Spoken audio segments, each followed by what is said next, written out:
That's how we get into it though. All right. Ozempic makes you shart.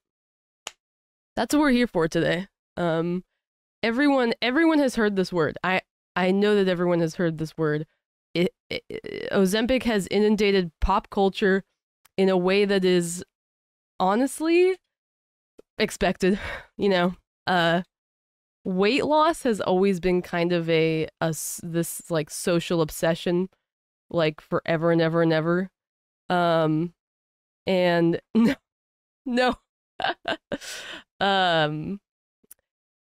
It is also, I mean, let's be honest, this is a really beautiful marriage between drug obsession, weight obsession, and let's make it a throuple and we'll say celebrity obsession too. This is, all of those are involved when it comes to Ozempic, and particularly with the celebrities, because we can, like, I guess, observe their weight loss in real time. Oprah can tell you about that. She's written a million books about it, so. If fat bad, then why Kitty so fat? Exactly. We're done here. We're canceling Ozempic. We can't take any more of this. Must keep cat fat. Perfect. But yeah, I mean, maybe it's hilarious to you. Maybe it's disgusting to you. Maybe who knows what everyone thinks about it, but it makes you think. And that is why we're here. It really makes us think about certain things, like you know, it poses a lot of important questions. Like, should fat people be the butt of every single joke? Should they be allowed to have this medicine? Is it just a fad? Is it actually a miracle drug? And is this the end of body positivity? Hell yeah! Senpai has noticed. Oh my god.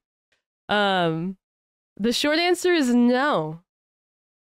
No, this is not the end of body positivity, but I get it. Oh, certainly not. Yeah, certainly not. But, you know, I see it. Doing research on this has brought me to some infuriating places, and I'm sure you've all seen some things out there about Ozempic. Just lots of articles about, like, who takes Ozempic and why do they take it and how much do they take and can I get my hands on it? Like, all of these really hard-hitting questions that really clog the internet. So instead of, you know, I'm not gonna, normally I just get us into the science, but no. I'll just start with a hot take. That's what we're gonna start with. No, body positivity is not over, but we still hate fat people. That's a central theme here. So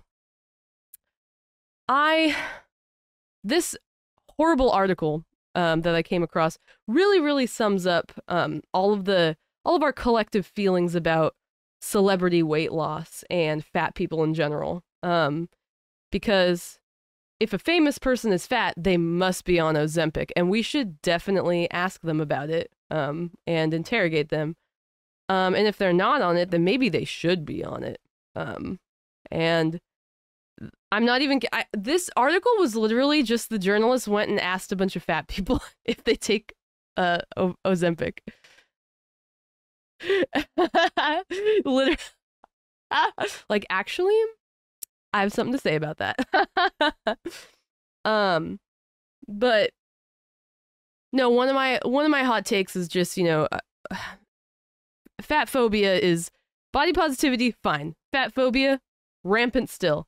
And the people that I'm going to mention from this article, I don't have a lot of feelings about them.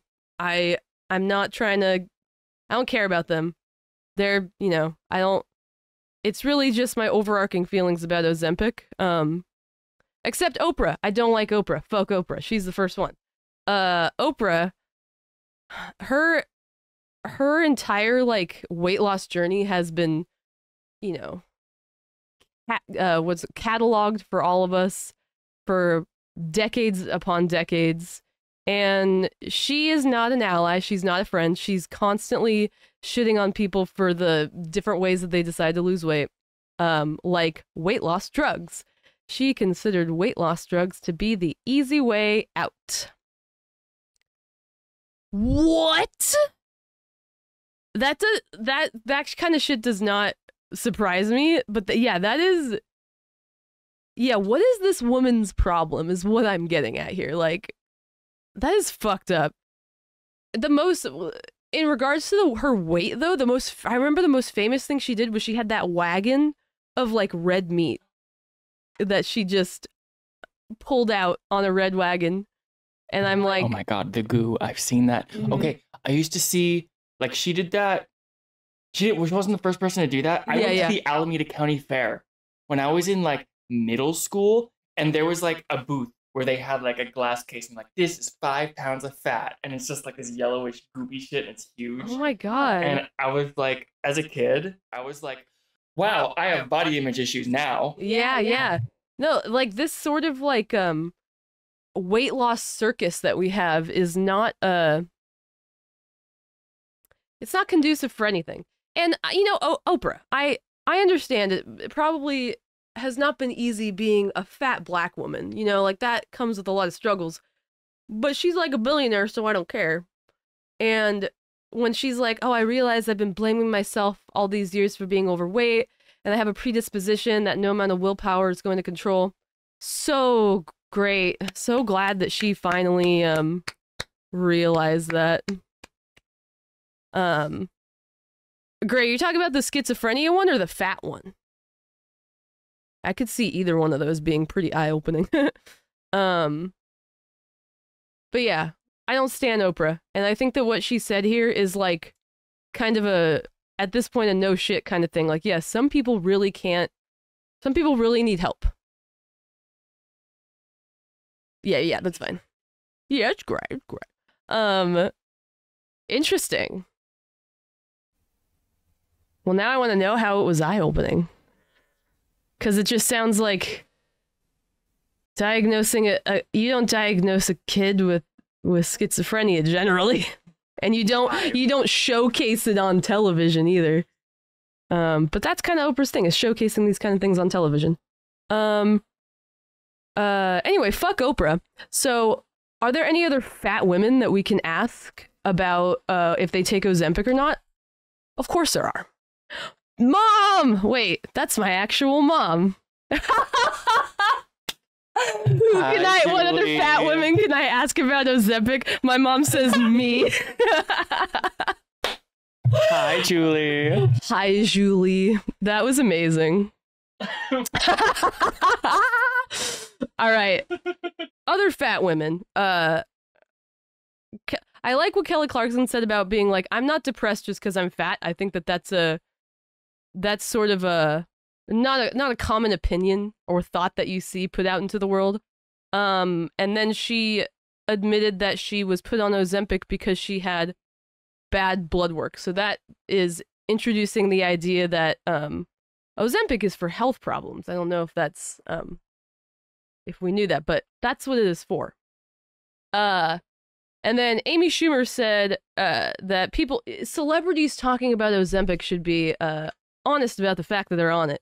Which at face value, I disagree with, obviously. I don't think that Kelly Clarkson should have had to tell me that her blood work was bad, so she has to take Ozempic. I think that, like, you know, this is personal information, and celebrities shouldn't have to say this kind of shit to us. But this was within the context of famous people who take Ozempic, and then when they talk about it, they're like, oh, I lost all this weight by portion control and by exercising more, and they omit the fact that they take this drug. And I'm kind of like, all right, well, I don't think that that does very much for people's body images, because imagine being someone who is struggling so hard to lose weight, and you're just like, oh my God, that person lost so much weight just by doing like all these things that doctors keep recommending to me, when in reality they had a lot more help than that. So it's like, I hate that I hate that there are so many opinions about this, but that's just how it works. All right, Chelsea Handler. This was really funny because she claimed that her doctor put her on Ozempic without her knowing, and she was feeling sick all the time. And of course, she has all these friends who take it. And she was like, "Whoa, I have all the same symptoms as you guys." And when she confronted her doctor, that's how she found out. I know. My thought is like it could be a lie, which is I don't care if I don't really care if these are lies because I'm interested in what comes out of it. But my only thought was like maybe she gets Botox injections and maybe she thought it was some kind of like there's other medications for like fat reduction and like wrinkles that are injections. So I was like, that's the only thing. That's the only thing I can think of. Yes, exactly. It's like it's not my business. I don't need to know how people lose weight, but it's unkind to misrepresent because it's something that so many people struggle with. And as much as I don't think celebrities should have to be like spokespersons for everything, what they say carries a lot of weight. But anyway, she confronted her doctor and went off of it. And she was like, I don't need that. I'm not diabetic, so it's not for me. Which is another, like, wow, that's another opinion that you just don't see very often. I mean, we're being introduced to, like, this is a specific thing that Ozempic is prescribed for. And a person actually being like, I don't need to do that because I'm not a part of the group of people that this is meant for. This is a person, she's a comedian, I guess. She was expressing a lot of like a lot of shame. And I think shame is another big theme when it comes to diabetes and obesity, is people just feeling very ashamed for who they are and then feeling ashamed that they need help, like from Ozempic, feeling ashamed that they need an exogenous chemical to help them lose weight and be healthier. And this woman also pointed out, like, I haven't figured everything out. Like, she may take this drug, but that doesn't mean that she understands everything about it or understands whether or not she needs it. And I was also introduced to the idea of people going off of this drug and having some really bad effects as a result, which we will go into a little bit later. All right. We're almost done. I was so fascinated with just this one article. This is just a Real Housewife who was like, all the housewives are on Ozempic, therefore I need to, so that I'm not the puffiest bitch at the reunion. So another very relatable sort of thing when it comes to like comparing ourselves to other people and probably feeling shame as a result. This is my well, we'll do her second to last because I know someone here is a really big fan of George Santos. Someone really loves George Santos, and he is what was it, a representative or a senator that got ousted, and he is on trial for embezzlement and fraud and lying. Not you, yeah. How could it be you? And he. It's like, oh, a fat man. We should ask him about Ozempic too. And he went on it and he lost like 70 pounds, which is a huge amount. But his attitude that he puts out into the world is like, I got to get ready for my trial and I'm too old to be a twink and things like that. It's just, yeah. But anyway, here's my last example. And I should also say, anyone want to guess? I mean, you could look up the article, but does anyone want to guess how many of these 18 celebrities were men? I would love to have some numbers thrown at me. But this woman is one that's really, really close. It's so close. It was 0 to 1. Honestly, George Santos was actually not on this list, funnily enough. This was a separate article that I found for him. It was 3. I don't know even know if Tracy Morgan, Charles Barkley, and someone else. But yeah, 3 out of 18, that's barely anyone. We only care about fat ladies. And as you'll notice, this woman on the bottom, her name is Gigi. I guess she's an actress. Not fat. Clearly, not fat. And she literally gives us her weights. She gives it away. Starts at 138, goes to 110. Neither of those strike me as obese in any way.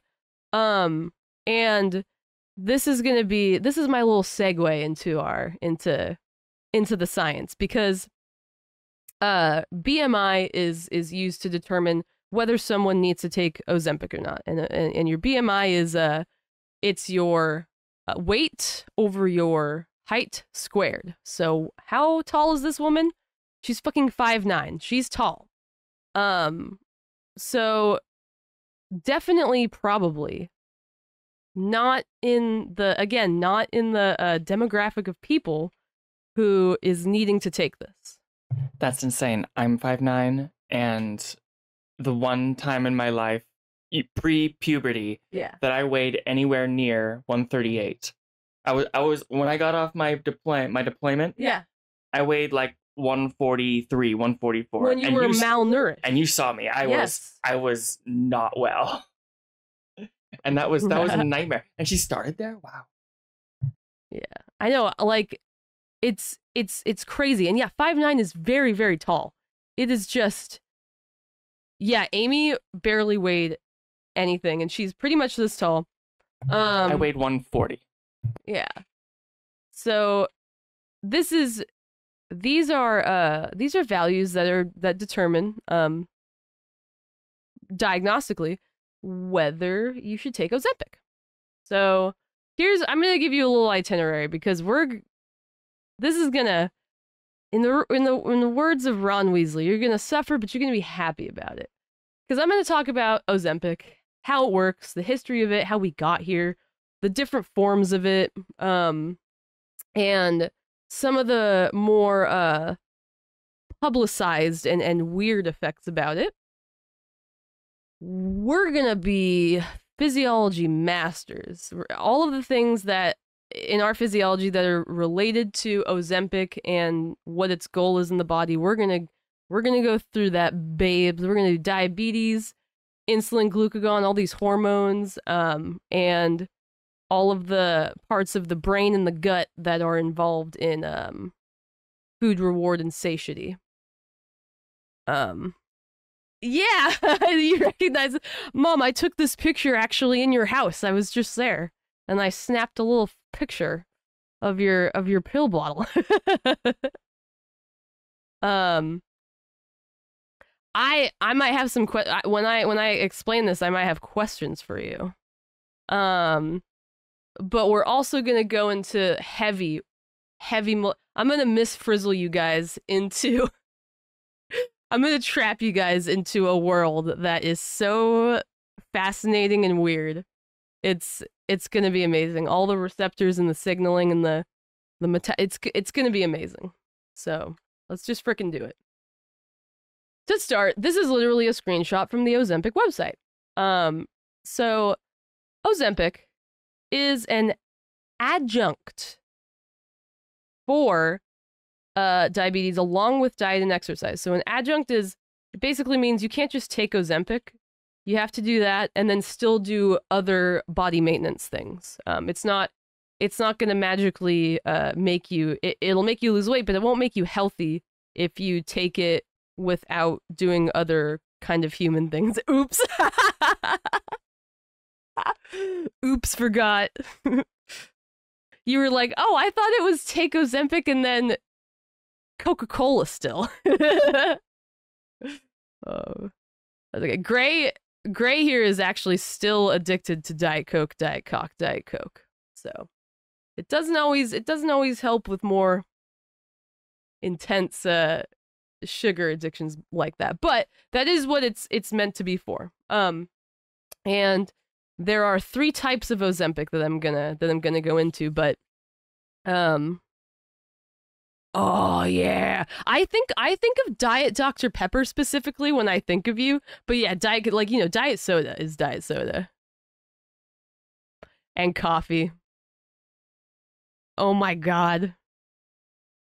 Yeah, I am partial to the Dr. Pepper. But the things, so people, it really seems like you just go to your doctor and ask for Ozempic, but that's really not how it works. You have to have diabetes. You have to have diabetes. And you also, another thing that it gets prescribed for is if you are obese, which is when your BMI is above 30 kilograms per meter squared. You can also get it prescribed to you if you are overweight, which is a BMI above 27. And then you also have some sort of weight-related comorbidity. Like, certain cancers are more likely if you are obese. Same with like heart disease, sleep apnea, hypertension. And type 2 diabetes. That too. That would count. So BMI is really important here. It is technically a rule of thumb. It's not something you should ever obsess over. If you are a healthy BMI, you know, it's not useful for you. It's really for diagnosing weight-related problems that we want to zero in on BMI. And so just for reference, normal is 18.5 to 24.5. And that actress, Gigi, when she's 138, her BMI is 20.4. What the hell is the problem there? Nothing. That is a perfectly normal BMI. If your BMI is 20, you should not be taking drugs like this. Because when she did take it and she went down to 110, now her BMI is 16.5. That is underweight. And just like being overweight has a lot of problems, being underweight has its own host of problems. Like you're malnourished. Your body needs to have things to use as energy. So being underweight is not good either. And again, I'm not trying to shit on this woman. It's just really upsetting because it's shifting our idea of what beauty is and what a person who needs to lose weight looks like. Because what's it like, a disadvantaged person could look at her and be like, oh my god, if she wanted to lose weight, if she wanted to lose 20 pounds and I'm at, whatever weight that's way higher, like that, that it's just terrible. It's like, that's my I haven't even explained what this drug is, but obviously my take is that there are people who should be on this and people who should not be on this, and that woman does not meet the diagnostic criteria for being on this medication. So here's the 3 different ones. Ozempic is obviously the star of the show. It is an injection, by the way, so it has a very high bioavailability, 89%. So that's a high amount of the drug that is going to be active inside your body. And like every single form of Ozempic, the generic is Semaglutide. Everything I'm going to talk about here is Semaglutide. It is mimicking a hormone that our body already makes called GLP-1. And all of them do that. It really reduces the risk of cardiovascular events, which are things that are comorbid with type 2 diabetes and obesity. And those are the 2 diseases that this is approved to be described for. You feel it like physically when you're injecting it, or like in your body. Oh, comorbid means something, the conditions that you can have at the same time. Like, for example, POTS is highly comorbid with ADHD. Depression and anxiety. Depression and anxiety are comorbid, yeah. I was just reading about POTS, so that was in my mind. The maximum dose that Ozempic goes to is 2 milligrams, and that's once weekly. Unlike Rybelsus, which is, I think, do you take it? Mom, do you take this every single day? That would make sense because it is a pill, it's not an injection, and for that reason, it has a very low bioavailability, 1%. In your tummy. Yes. Okay, cool. That was my next question. Yeah, if you take the 14 mgs. The 14 is the maximum dose in a single pill. And it is for the same things as Ozempic. But I think Ozempic is really pushed when if someone is like morbidly obese, whereas Rybelsus is definitely diabetes and then overweight. Interestingly, it is not approved for cardiac events, which Ozempic is. Ozempic is incredibly good at reversing like problems in your cardiovascular system. 3, then 7, then 14. Okay.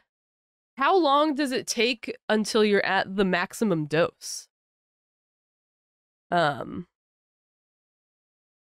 was I gonna say?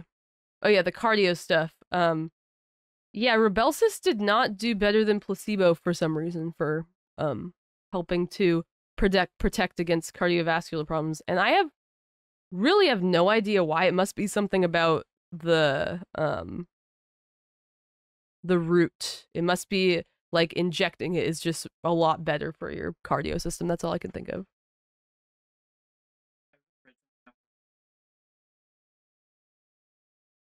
What is it? About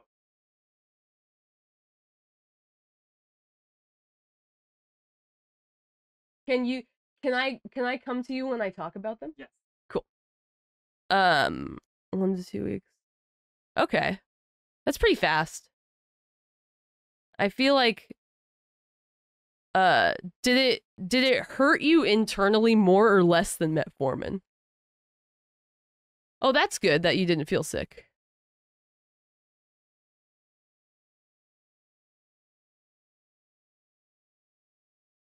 One to 2 weeks. Okay, so for all of these meds, like no matter what the route, they're trying to get you at a certain level in the same amount of time. That makes sense. That's good, yeah, because I know a lot of people do feel sick, so it's good that it didn't do that to you. But yeah, that's the pill form, and again, like people opt to take the pill because people don't want to do injections usually. Injections usually mean very low patient compliance, so that's why Rybelsus was made. Yeah, these are all semaglutide. All 3 of the things, it is. Yeah, they're all semaglutide. The only difference with Ozempic and Rybelsus is Rybelsus is a pill. That's the main thing, and they are prescribed for slightly different things. Because the last one we have here is also an injection. Wegovy is approved for weight management, not type 2 diabetes. Not type 2 diabetes. Still semaglutide. All of these are still semaglutide. But the difference with Wegovy now is the top dose goes from, instead of 2 milligrams with Ozempic, it's 2.5.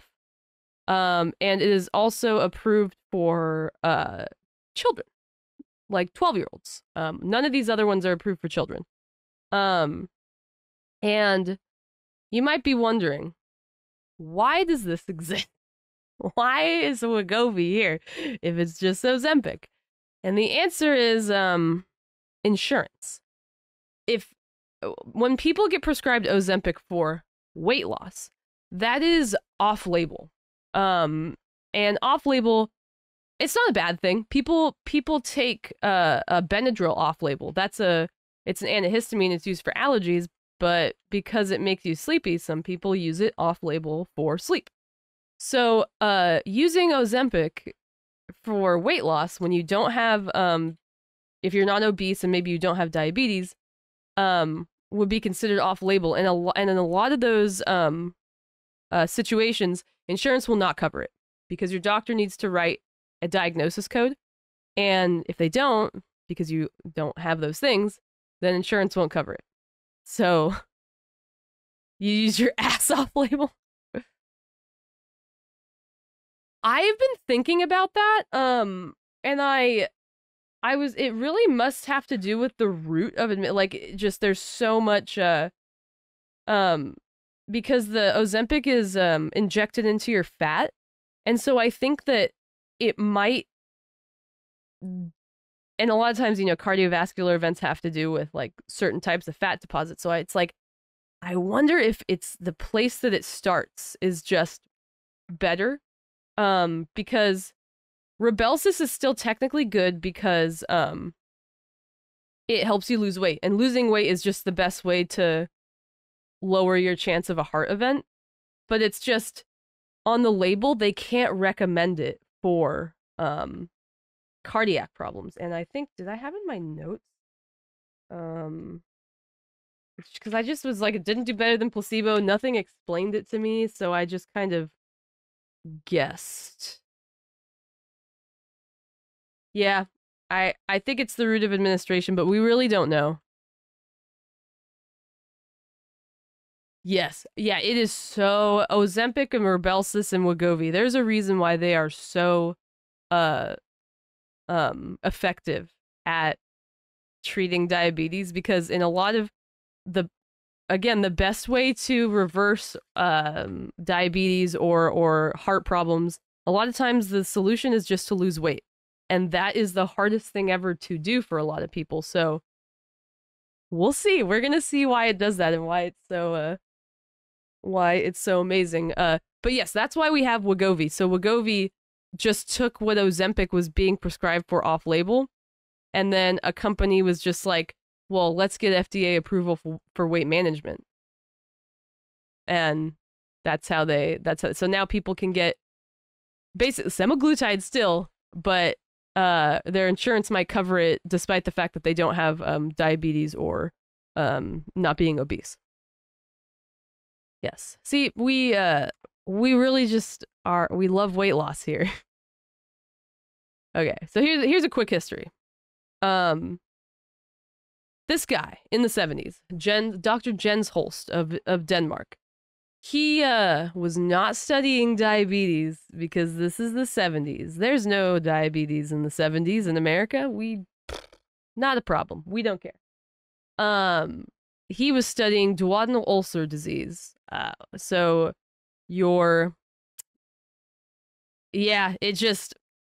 think there were a lot less cases. I think that obesity kind of did skyrocket, you know, during a time after the 70s. But yeah, it was not of much scientific concern at this time. And he discovered GLP-1, which is the hormone that Ozempic pretends to be in your body, while he was studying this. And he found that, you know, it has some invented, you know? Maybe we did. Maybe we are good at something. No. It had some effects in the gastrointestinal tract, like it affected, you know, gastric emptying and things like that. But more importantly, it I wrote lowered insulin here. I think I meant increased insulin. I'm pretty sure that that's what I meant. Whoopsie. That's a big problem right there. But it's okay. I'm saying it right here. It increased insulin. And this guy was in contact with the manufacturer of Ozempic, Novo Nordisk, and they like didn't really care at the time. They were not interested in this because even though it increased insulin, it was sold to them more as like, oh, this is a GI thing. So they didn't care. Then in the 90s, they were like, okay, shit, like we just took this pig pancreas and we like messed with it, and this GLP stuff, it really increases insulin. So they injected straight up GLP into diabetic humans, and it did all of these really good anti-diabetic stuff. It raised insulin. It lowered glucagon, which is the opposite of insulin. And this made blood sugar become normal. The main problem was the side effects were horrifying. It was just like not, people just couldn't live like that. It was like really bad nausea and gastrointestinal stuff. So at this point, they're like, we got to figure something else out. We got to do something about the side effects and the fact that GLP, it doesn't last very long in your body. It gets broken down a little too easily. Isn't Gila Monster spit venomous? Yes. Oh my god. Yes, it is. They got it from the Gila monster? Yes. Yeah, so in 1992, that's when they isolated, it's so random, from the Gila monster, from the saliva of a Gila monster, they got GLP, and that's how they, I believe this is Novo Nordisk that did this. They made the first GLP-1 agonist, exenatide. And that spurred the invention of other GLP-1 analogs in the coming years. So exenatide was 2005. All of these other ones pretty much act by the same, very similar mechanism, with the exception of the newer one, Mounjaro, which is GLP-1, and it mimics GIP, which is just another like intestinal peptide that affects hunger and blood sugar. And yeah, Novo Nordisk, Eli Lilly, and AstraZeneca/Amylin are the inventors of these. So, and then Amy had something to say about Novo Nordisk, right? Oh. Yeah, so I'm just like reading up on Novo Nordisk. I was interested in them because they are one of my customers. I fix microscopes. Don't say which company. I won't. But I've worked for Novo Nordisk. And this drug made them the most valuable corporation in the European Union. Yeah. Like the most, by far. Like the next okay, let's see. I have a list here. They have a market cap of $531 billion. The next one, second place, is at $380 billion, and that is Louis Vuitton Moet Hennessy. Also crazy that that Louis Vuitton is that valuable. Also, that's insane. But like, they were not like this big before this drug, and now they are insanely big. Yeah. And countries are now considering bans on the drug because there's a shortage and all this shit. It's insane. It's classic how this works. Yeah. Telescopes. Yes, Amy, you said it wrong. You work on telescopes. That's correct. Yeah, every 5 years pretty much it was like, let's improve upon everything. And semaglutide is the favorite. It is and honestly it is the most effective, and we're gonna see why that is. So this is when they just injected straight GLP into these people, and it made them really sick, and it also breaks down really fast. That was kind of their first thing. It's like, okay, we got to think about the side effects, and we have to make it so that it's not broken down so easily. So what they did is semaglutide is a little bit shorter than our normal GLP that we have in our body. And there are 2 amino acids that get swapped out. One of these is incredibly important. The deletion of this amino acid really tipped the scales. So alanine is an amino acid that the enzyme DPP4 really likes. It really wants to attach to it and break it down. And so that seemed the obvious choice. We just take that out and we swap it for a completely different amino acid that barely is even in our body at all. But that adds a lot more structural stability and prevents these types of enzymes from breaking it down so fast. So that was a massive improvement when it comes to the therapeutic potential of Ozempic. Working their arginacy. Indeed, the arginacy is strong in this one. Oh my god, keeps it away from the DPP4-acy. But and that it seems so insignificant, just 2 amino acids being swapped out, but really, this is part of why Ozempic is so effective. It stays in your body so much longer and can therefore act on a lot of different things for a longer period of time. It's fantastic. So basically, Ozempic literally just copies GLP-1. So a lot of what I'm gonna say about what Ozempic is, that's just literally what GLP-1 does in our body. It is an incretin, which is a hormone that lowers blood sugar. That's the term for a molecule that does that. And oh, really quick, I'm going to tell you guys, because I've used the term analog and agonist. Analog just means something from outside your body that does the exact same thing as something inside your body. So, Ozempic is an analog of GLP-1.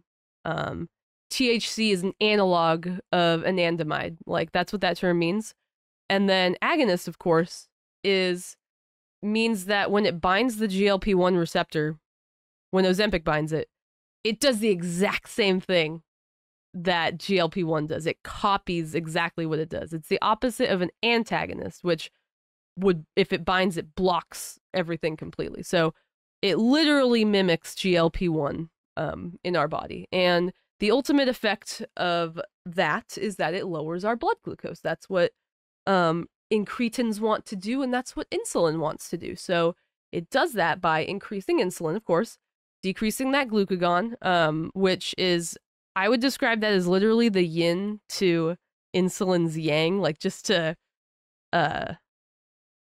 actually, I'm going to appropriate Chinese philosophy right now, because if you think about the duality of certain things and the having things that are like, they have complementary but opposing forces, if you keep those things in mind, a lot of the things that I'm gonna feed you are gonna be a lot easier to swallow. So just think about that Chinese philosophy. Keep the Tao in your heart. Yeah, keep the Tao in your heart, exactly. Another really important thing that GLP-1 and Ozempic do as a way to promote insulin secretion is they increase the growth rate and the survival of pancreatic beta cells, which are cells in your pancreas, cells in your pancreas that release insulin. So those top three, those are hormonal effects. These other things, they're hormonal effects, but they got a little bit more going on too, because GLP-1 also slows digestion, which we like that. We want that to happen because if we delay gastric emptying, that gives us a physical feeling of being full, which contributes to us maybe stopping eating. It also decreases our appetite, which is different from hunger. Appetite is your drive to eat. It is, whereas hunger is a physiological signal. So it decreases your drive. Maybe. Exactly. Yeah, that's the key word. Usually not for me. I just keep going. Sounds good, Gray. I just keep going. But, you know, the design is that it's designed to make us stop. And so it affects us on the hunger level and the appetite and satiety level, which are more, they're physiological, but how do I explain?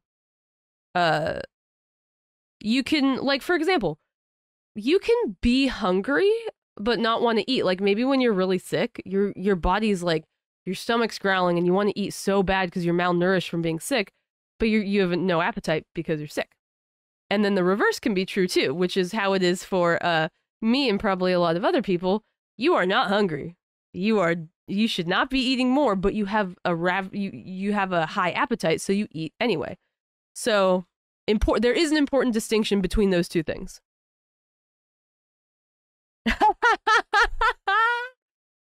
No, yeah. It could be both. I think that, first of all, fantastic way to trick yourself into doing the dishes. Give yourself, you know, your reward for doing the chore. But also, hell yeah. You honestly, you guys could use all the prep that you could for what's coming. But yes, that is how, so hunger and appetite are distinct things, and GLP-1 and Ozempic affect both of those things. And it looks like, or rather I made it look like, all of these things might, I don't know, come from the same area of your body. It might, or maybe it looks to you like this is just all a part of the digestive system. But it's not. Some of these things are effects in your brain. Like especially decreasing appetite is kind of, that's where we kind of see both GI function and brain function, but the satiety thing, that is a brain thing, as we will see. And you know, plot twist, our brain is connected directly to our food tube. So it makes sense that GLP has this sort of holistic approach to helping with weight loss and metabolism, and you know, aiding in treating diabetes. So before we go into what is it? The biochemical trenches. I'll talk about the side effects really quick. So nausea and not usually vomiting, more nausea and like other GI stuff like diarrhea and constipation, because of what at first your body is not used to this level of this hormone in your body, so it kind of overreacts a little bit, but people generally get used to it. And another big problem can be hypoglycemia, which of course seems like, you know, that's like the opposite of diabetes problem, is hyperglycemia is a problem. But because it lowers your blood sugar so significantly, and because a lot of times people might be taking other diabetes drugs, hypoglycemia can be a huge risk, where your body just overcorrects a little too much when they start taking the drug. Hypoglycemia sucks. Yeah. Have you experienced it? It doesn't look fun. Yeah. There was a girl in one of my classes in high school who had type 1 diabetes. Yeah, literally, that's like the only thing you could do is like get some sugar in me. She had diabetes and she had an insulin pump, but I guess it malfunctioned, so we're in class and she just keeps fainting. It was really scary. She couldn't stay conscious. She ended up being okay, but like, yeah, hypoglycemia is no joke. So yeah, these are, you know, the effects of Ozempic that people might not want to have. This is hilarious. GLP-1 is made from the exact same peptide that makes glucagon. That's weird, because glucagon kind of does the opposite of what we're trying to do here, but that's just, sometimes our body does this. So pro-glucagon, whenever there's pro, that means that it's the before version of something. Like often if you take a medication, it might be in the form of a pro-drug, so that when you take it, your body breaks it down into the actual drug. So that's sort of the same idea of what's going on here. So pro-glucagon is, it gets broken down to a couple of different peptides, and it 100% depends on which cells, which tissues you are in, because those tissues will express completely different enzymes that break them down in very specific places. So let's first look at the alpha cells of the pancreas. Pancreatic alpha cells are the ones that make glucagon, and they express a enzyme called prohormone convertase 2.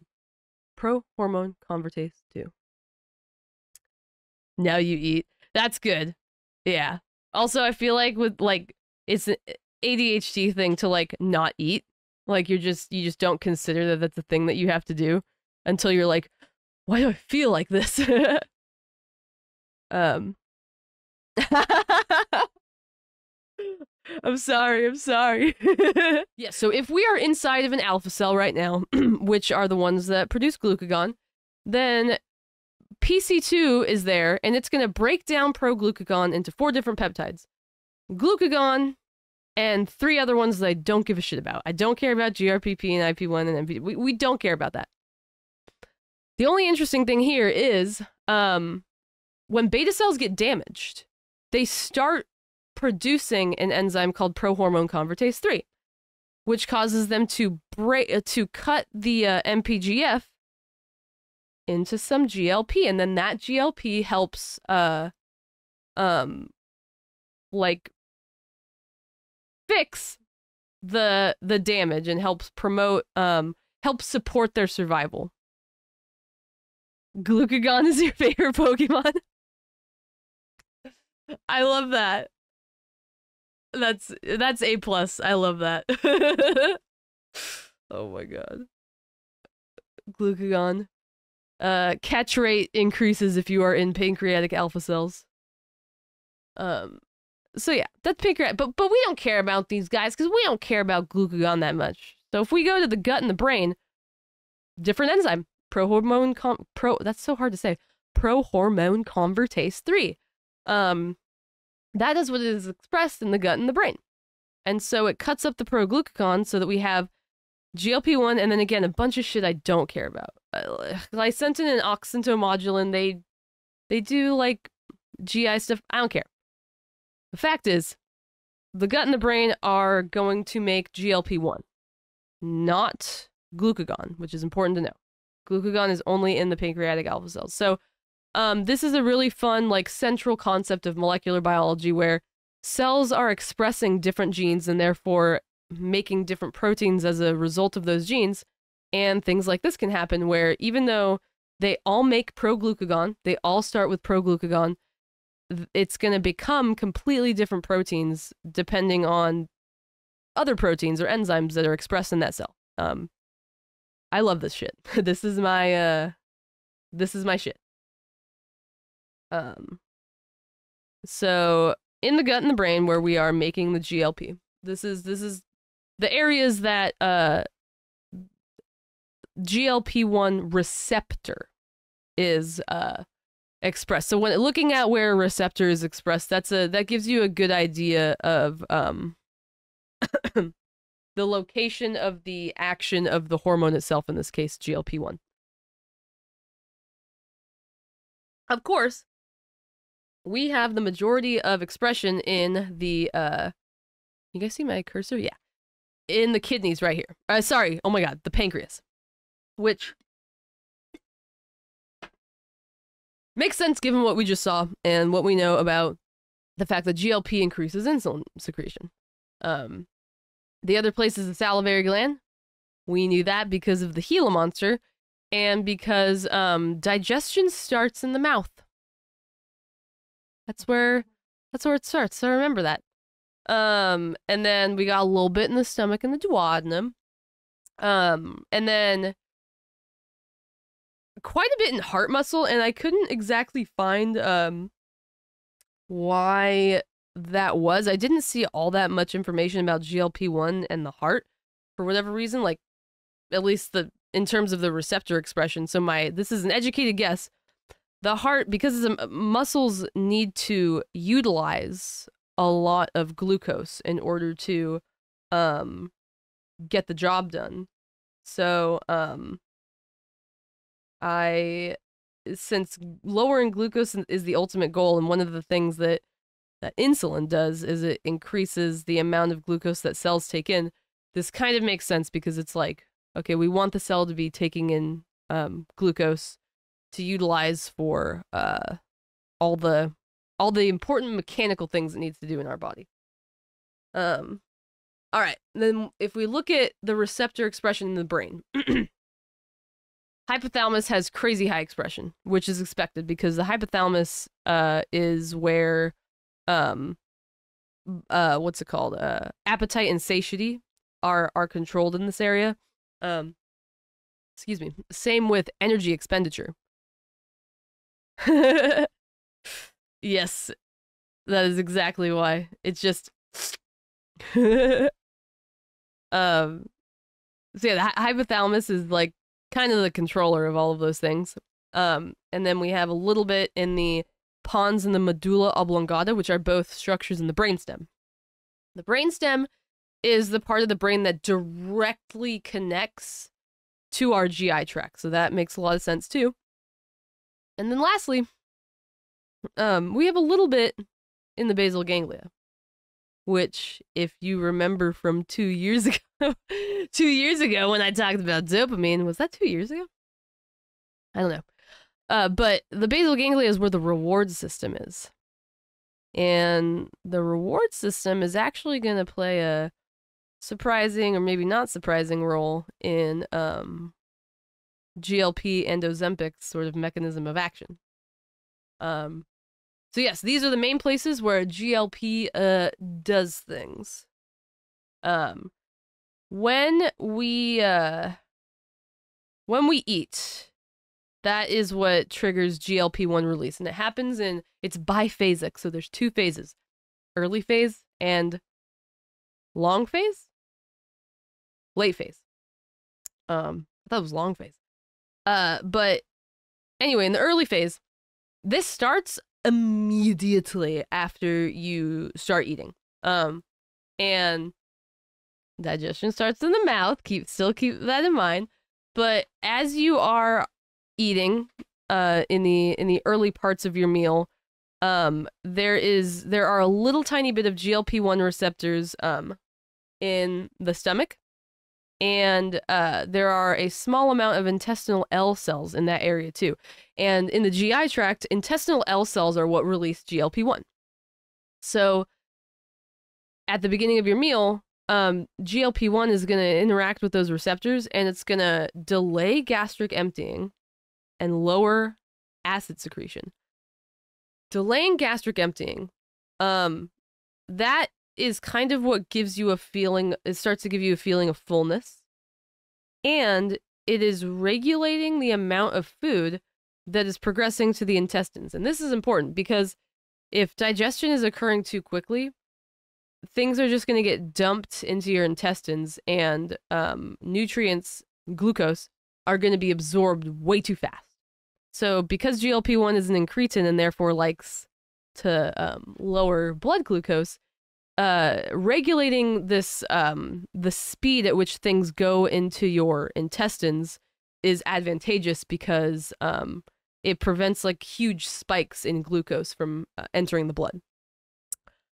And then the lower acid secretion is interesting because we can also think of this as GLP-1 getting ready to not be eating.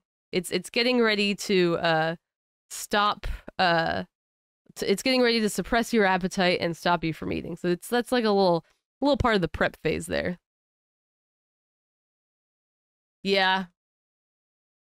It really stays in you.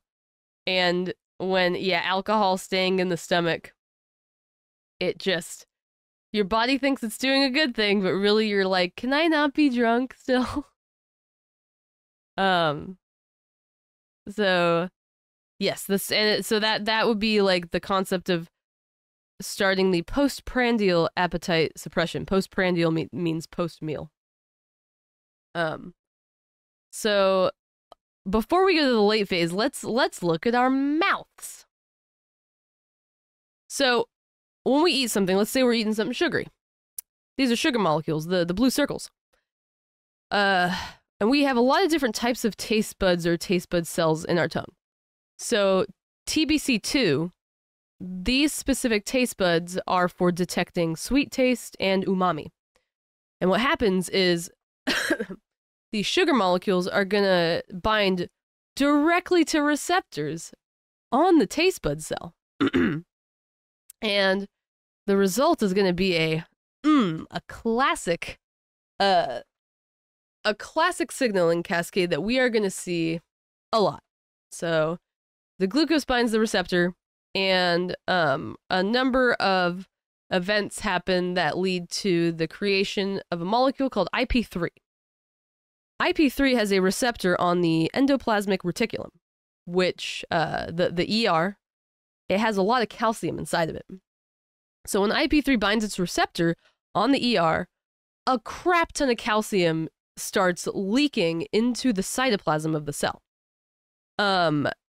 Calcium is a very positive ion. So when that happens, there's going to be a change in something called membrane potential. I could go into... I'm not going to go into action potentials unless someone begs me. But in essence, when you have a lot more positive ions inside versus outside the cell, this causes vesicles with hormone in it to release. That is a very, again, we're gonna see this a lot, which is vesicles of certain things, in this case GLP-1, being forcibly released as a result of this positive change in membrane potential. So, and that's because of the sugar binding. So sugar binding, if we skip all this, sugar binding leads to release of GLP. So what the hell happens to this GLP then? Once it's released, there are afferent nerves here, nerves that go to the brain, that are connected to a specific part of the brainstem called the NTS, or the solitary nucleus. And that is a place where satiety and appetite are controlled. It's not depicted here. I don't know why they chose the thalamus and the insula, but the NTS is also connected to the hypothalamus, which, as we saw, is very a place that GLP does a lot of things and has a lot of receptors. So literally the act of eating, the act of tasting something sugary starts this entire process. It is beyond fascinating. Now that we're in the later phase, the food is moving slowly because of our delaying of gastric emptying. This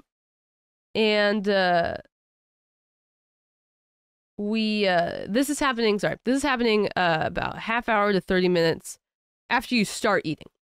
Yo, up, guys, I'm enjoying a crisp Diet Cock. I mean Diet Cock.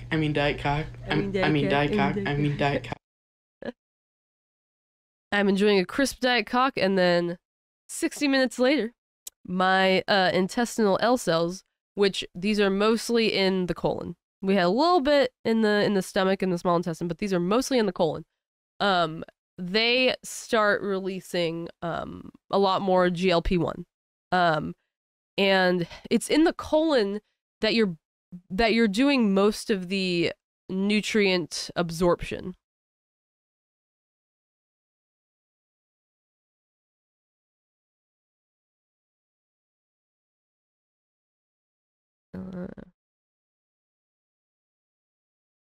So it's interesting, actually. It can start it. It depends on the, like, fake sugar. But I was reading that, like, for example, aspartame, which is the main one in diet soda, it does still start this process, and it does still lead to, I think, just a normal secretion of insulin. So your body is going to react to it in the exact same way initially, but obviously because it's not actually glucose, we're not going to see any of the other downstream changes that take place as a result of glucose-dependent insulin secretion. But this process will still start.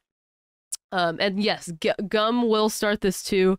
Sugar alcohols still will be perceived by your tongue as being sweet. And that's why sometimes people say that, like, oh, if you have like a stomach ache, you should chew gum. And I think that part of that is because how's it gonna affect this? Yeah, so part of that, when you're chewing gum, your body is still perceiving a sugar. Like your let's see. Your taste bud cells here, they can't tell the difference between different sweet tastes. So no matter what, gum is going to start this process, and it is going to delay gastric emptying and lower acid secretion. Now, the reason why that can be advantageous and why some people chew gum when they're trying to eat less food is because it will still sort of mimic this gastric emptying slowing, and so it will kind of trick you into feeling more full and feeling like you don't need to eat. And then it's also advantageous that it lowers acid secretion, because that would suck if you were just chewing gum and then your stomach's like producing acid. So So yes, the gum, I would say gum is like, I would say they're stuck in early phase. You know, gum keeps you in these early phases where GLP is being released by the stomach and the small intestine, but it does not do anything for the late phase. The chewing of the gum is not going to do all that much when it comes to the colon, because you're not actually, your body is going to figure out eventually that, like, oh, I'm not actually eating. I'm not actually increasing any like nutrient stores. And if we think about this, let's think about an extreme situation where you haven't eaten in like maybe days, like a couple days, and you're chewing gum. You don't have glucose. You are hypoglycemic. So a lot of these, and I'm so glad you asked this actually, because I have the term glucose sensing down here. A lot of these are glucose dependent. So even though gum chewing is gonna, you know, maybe start this process, nothing else is gonna happen because the presence of glucose is required. So right here, sugars that are being digested are directly gonna stimulate the L cells in your colon to release GLP-1, which is gonna do that same thing where it depolarizes the membrane and forces their release. Hi, hamster. Oh yeah, car radio. I gotta get like real close on the microphone now and do my real ASMR voice. But yeah, that was a really great question. Because the gum is only stimulating things in your tongue, early phase, probably gonna happen. Late phase, not so much, because late phase, let's say we're actually eating things now, and the sugars are stimulating the L cells to release GLP-1. That is going to start the cascade of things that are going to lower the impending glucose increase. And while you're eating, the GLP can increase about like 3 times. And it does depend on how much you're eating. If you're eating more, you will release more GLP-1. If you are eating a meal that is higher in fat and sugar, that will also cause a higher GLP-1 release. So you're right, yes, but it's not just an appetite suppression. It actively lowers your blood glucose. Appetite suppressants, full stop, do not lower your blood glucose. Cocaine is a good example. Cocaine is an appetite suppressant, but it doesn't directly lower blood glucose. What you can argue is that it lowers blood glucose because it makes you not eat more. So, I concede that, but yeah, it is. I would say it is certainly more than an appetite suppressant. But I'm so excited to say more about that later, because it is like it's a big thing. But this is basically what is happening in your GI tract when you are eating in regards to GLP-1. It is prepping for an increase in glucose, and it's going to want to deal with that. And it is prepping to make you stop eating so that you stop taking in glucose. So its most important, I would say, endocrine effect is its direct glucose dependent manner of working on the pancreas. So there are GLP-1 receptors on beta cells. GLP-1 attaches to those. It activates all these pathways. It does the same thing. Lots of calcium, increasing the positive charge in the cell. Boom. Vesicles of insulin get released. And the term glucose dependent is important here. I mentioned it a little bit before with the gum, where certain things are not going to happen if there's no glucose. And if you're chewing gum, you're not actually absorbing glucose. So glucose dependent, the best example here is glucagon. Insulin decreases glucagon in a glucose dependent manner. And what that means is above fasting, glucose levels above fasting, it will inhibit glucagon so that it doesn't worsen the amount of glucose in your blood. So that makes sense. At levels at fasting, or like normal, like lower glucose levels, GLP-1 will not do anything to glucagon. It will only suppress glucagon in the presence of glucose, which we want that. We want that regulatory relationship between them, because if GLP-1 were to do that during hypoglycemic conditions, we would just die. Like, it would just prevent, we want glucagon to raise our blood sugar when the time is right. So that's what glucose dependent means. And this graph right here, no glucagon on the graph, but it is showing us the changes in insulin and blood glucose levels throughout the day as we have our 3 meals. So as you can see, when we have like breakfast, for example, blood glucose and insulin spike pretty significantly, but then they also very steeply go down. So insulin is very good at its job. It's very efficient. This might also be, we were talking a little bit about diet sodas. I know sucrose isn't in diet sodas, but it's different from glucose technically. This is table sugar. And as you can see with the dotted line, eating sucrose-rich food causes a pretty significantly higher increase in both insulin and glucose, and then a significantly lower dip once everything has been dealt with. So this has to do with how our body is responding to the different sugars, because sucrose is a combination of glucose and fructose. So we'll see kind of how fructose is dealt with a little differently in our body. It's a wild ride, which actually I would strap in now. I would just start the process of like strapping in. All right, but first let's talk about GLP-1 breakdown. So the half-life is really short, as I've kind of been mentioning before. It's only 2 minutes. How the hell is it supposed to do jack shit if things break it down so fast? And of course, this is the basis for making Ozempic in the first place, is that it lasts way longer.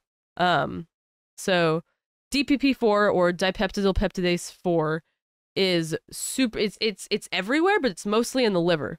And because of that, only 15% of the secreted GLP-1 escapes from the gut into systemic circulation. Like a really low amount actually gets out into the bloodstream. That's how significantly it's broken down. And then even when it does get into the bloodstream, there's another enzyme called enkephalinase in the kidneys that breaks it down.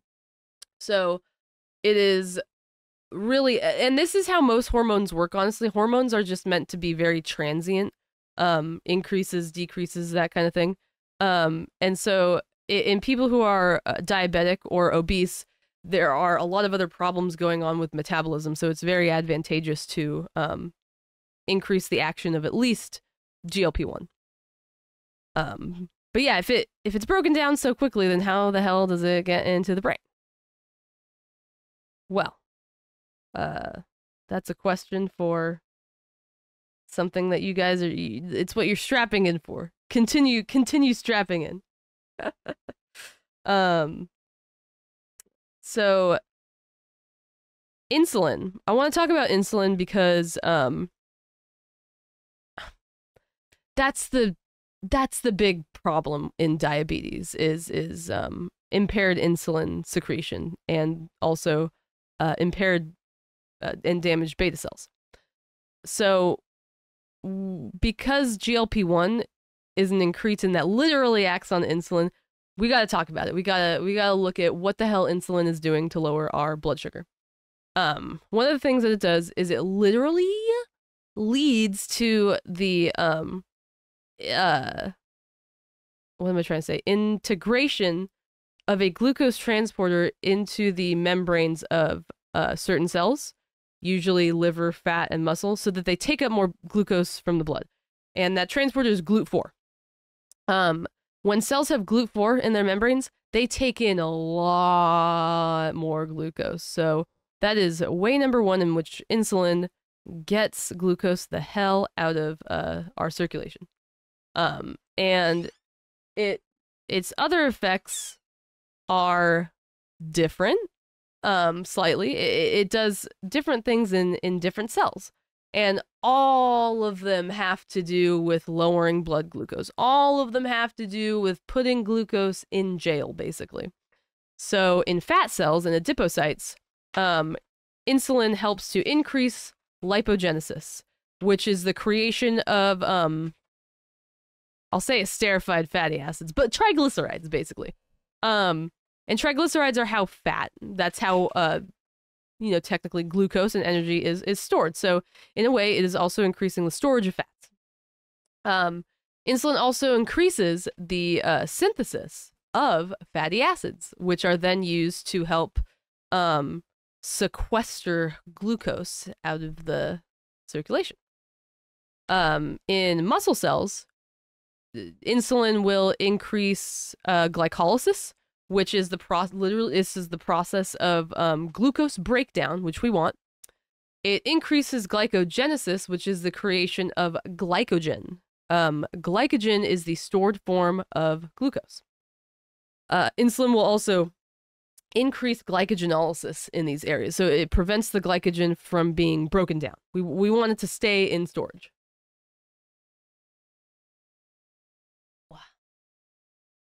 And then we have, liver cells. In liver cells, insulin also increases the process of glycolysis while inhibiting gluconeogenesis. Gluconeogenesis is the creation of sugar.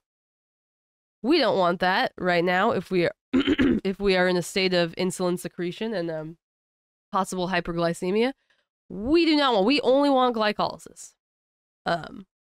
So now that we've seen what insulin does in these individual cell types, I just have a question. Are you ready? Are you ready? Because we're gonna. It is Miss Frizzle time.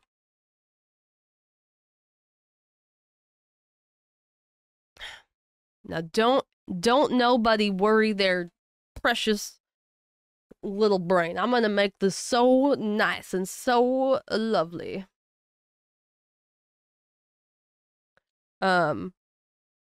So as we saw, insulin affects a lot of different Miss Frizzle, exactly.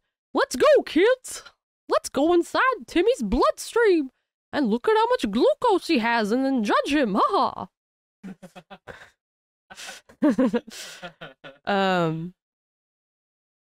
So our body is so smart. It is so, we don't even need to think about any of this, but we're going to right now. The processes that I showed you, the lipolysis, gluconeogenesis, glycolysis, glycogenesis, those are all so intimately intertwined. That's all good, Mom. Thanks for hanging. Thanks for letting me borrow your Rubelsis bottle.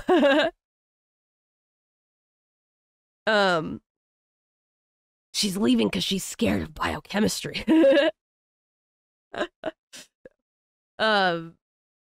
Yeah, this is gonna be intense, but it's gonna be great. It is very fascinating.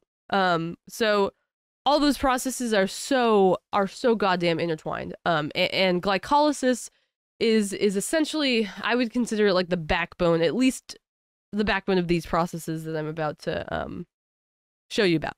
So that's where we're gonna start. Glycolysis. When glucose, right here, this is glucose. Here we go. When glucose is taken up by a cell, if wait. Okay, cool. When glucose is taken up by a cell during times of high insulin, it is the very first thing that's going to happen is it's going to have a phosphate group attached to it by an enzyme called hexokinase. Glucose 6-phosphate, G6P. If we are in muscle cells, this is trapped now. Muscle cells do not have this enzyme that goes backwards, the glucose 6-phosphatase. So G6P is going to stay, if we're in a muscle cell, it's going to stay in there. And the glucose will not be released ever again, pretty much. Yeah, for muscle cells, it stays there forever. There's nothing. Yeah. How does that work? Well, we're gonna see. So yeah, it is trapped because muscles glucose can get out of the cell because there's glucose transporters. There's no glucose 6-phosphate transporter. So if we're in muscle, we can only go this way. If we're in the liver does have glucose 6-phosphatase, so you could turn it back into glucose and do whatever. But we're not doing that. We're breaking down the glucose. So it then gets glucose is going to get rearranged somewhat. Glucose has 6 carbons. It's a hexagon, or it's a hexagon. This is going to turn it into a fructose, which is a pentagon. So earlier when we were talking about sucrose and how there's, it's glucose and fructose. Fructose can bypass this first part, actually, and just come into the pathway right here as fructose 6-phosphate. This, cool.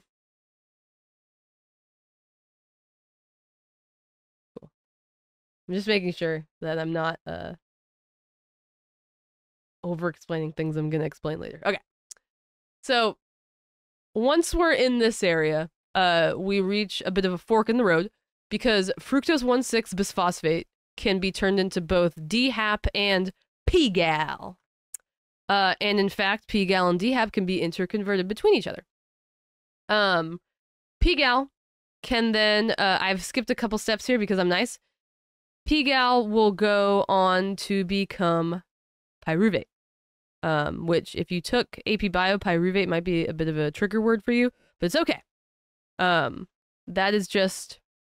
That's what happens with PGAL. And again, you can technically, in the green here, you can technically reverse these and go backwards and make glucose rather than break it down. But that's not what we're doing here. Let's pretend that we are in basically in a muscle cell right now. So this is I just showed you this. The only thing that's new is in this little area right here. So if we're in a muscle cell, the G6P is trapped. It is not ever going to be glucose pretty much ever again. And so what we do here is we move the phosphate group to a different position. So now that we're in glucose 1-phosphate, and then we undergo a couple different reactions that lead to the creation of glycogen. And this is what it looks like right here. These are branches of glycogen. So branches of sugar, it's sugar in its stored form. So these are branches of sugar, essentially.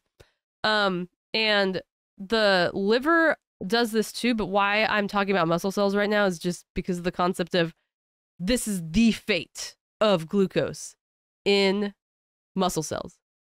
It will never be glucose again. It is glycogen, and then glycogen is supposed to be a short-term storage for energy. It's short-term, unlike fat, which is long-term. So when it comes time to use it, when glycogen gets broken down, it's acted on by glycogen phosphorylase. It turns it back into G1P, and then it can go back into G6P with the same hexokinase. This is our same friend G1P from before? Yes, it is. Yeah. Yeah. So because insulin wants glucose to not be glucose, it is trying to keep the glucose as glycogen in muscle and in fat cells. That is what insulin wants. So that's short term. That is glycogen is short term storage. This is a very complicated diagram. It's not even done yet. I know, right? You're gonna get ready. I know. I'm not even seeing the silly shapes yet. Let's look at the longer term storage, which is fat cells. So there are two things going on first, because the thing is, triglycerides are made of both glycerol and fatty acids, and because glycerol is easier to deal with, that's what we're going to look at first. So DHAP, our friend right here, gets acted on by glycerol 3 dehydrogenase to turn it into glycerol 3 phosphate. This is the form of glycerol that is incorporated into triglycerides with some fatty acids. Welcome back, Gray. Welcome to the Thunderdome. Yeah, glycerol 3-phosphate is the form that gets turned into triglycerides. And this is what insulin promotes. Insulin promotes the incorporation of glycerol into triglycerides because glycerol can actually be used to make sugar. It can be used in the gluconeogenic pathway, and it's a great substrate for that. But we don't want that. Insulin does not want that. But what can happen is the triglycerides get broken down by hormone-sensitive lipase. It turns it into fatty acids and glycerol. The glycerol gets phosphorylated into glycerol 3 kinase, and then we go into the gluconeogenic pathway. That's during times they're not now, because we like insulin. We want triglycerides. We want all of these things to be sequestered into this long-term storage so that glycerol is not being used to make sugar. But fatty acids, though, where are we getting those? Like, we got the glycerol. Where are we getting the fatty acids from? It's okay. Don't even look on the right side because we're here. We're PGAL. Look at PGAL. PGAL is our shepherd right now. I can't take my eyes off this PGAL. So we need to get fatty acids in order to sequester the glycerol away so that it's not turned into glucose. So, as we saw before, PGAL eventually gets turned into pyruvate. You're a PGAL. I am a PGAL. Especially Amy. Amy is really a PGAL. Okay. Yeah, I mean, tell your mother, why don't you? Oh yeah, she left. She's gone. She left.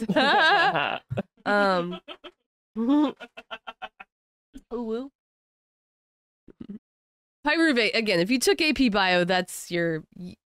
Pyruvate makes you sad because pyruvate is a big part of the citric acid cycle, the Krebs cycle.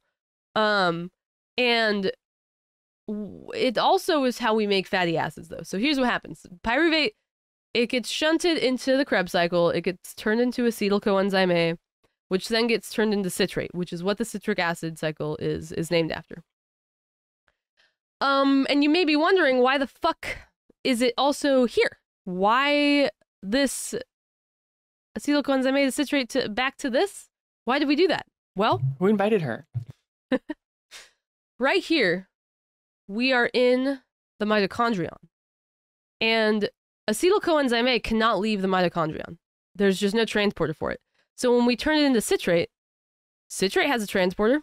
We can take citrate out of the mitochondrion and put it in the cytosol, turn it back into acetyl coenzyme A, because the cytosol is where we make fatty acids. From here, acetyl coenzyme A gets turned into malonyl coenzyme A. And then both of them together undergo a series of like carbon additions, and they are transformed into fatty acids. Excuse me.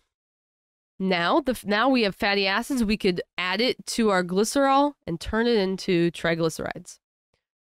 Again, insulin wants this because not only does it not want glycerol to be turned into glucose, but it doesn't want... insulin is very particular about glucose being the only fuel source. It wants glucose to be the only thing that we use as fuel. And fatty acids can be used as fuel. But if we increase lipogenesis and make sure that they are attached to glycerol, we don't have to do that. Insulin really is a jealous mistress. It's like only glucose. No, I don't want to see no fatty acids, and I don't want to see no ketones. Only glucose. Give me your phone. I'm looking at your texts.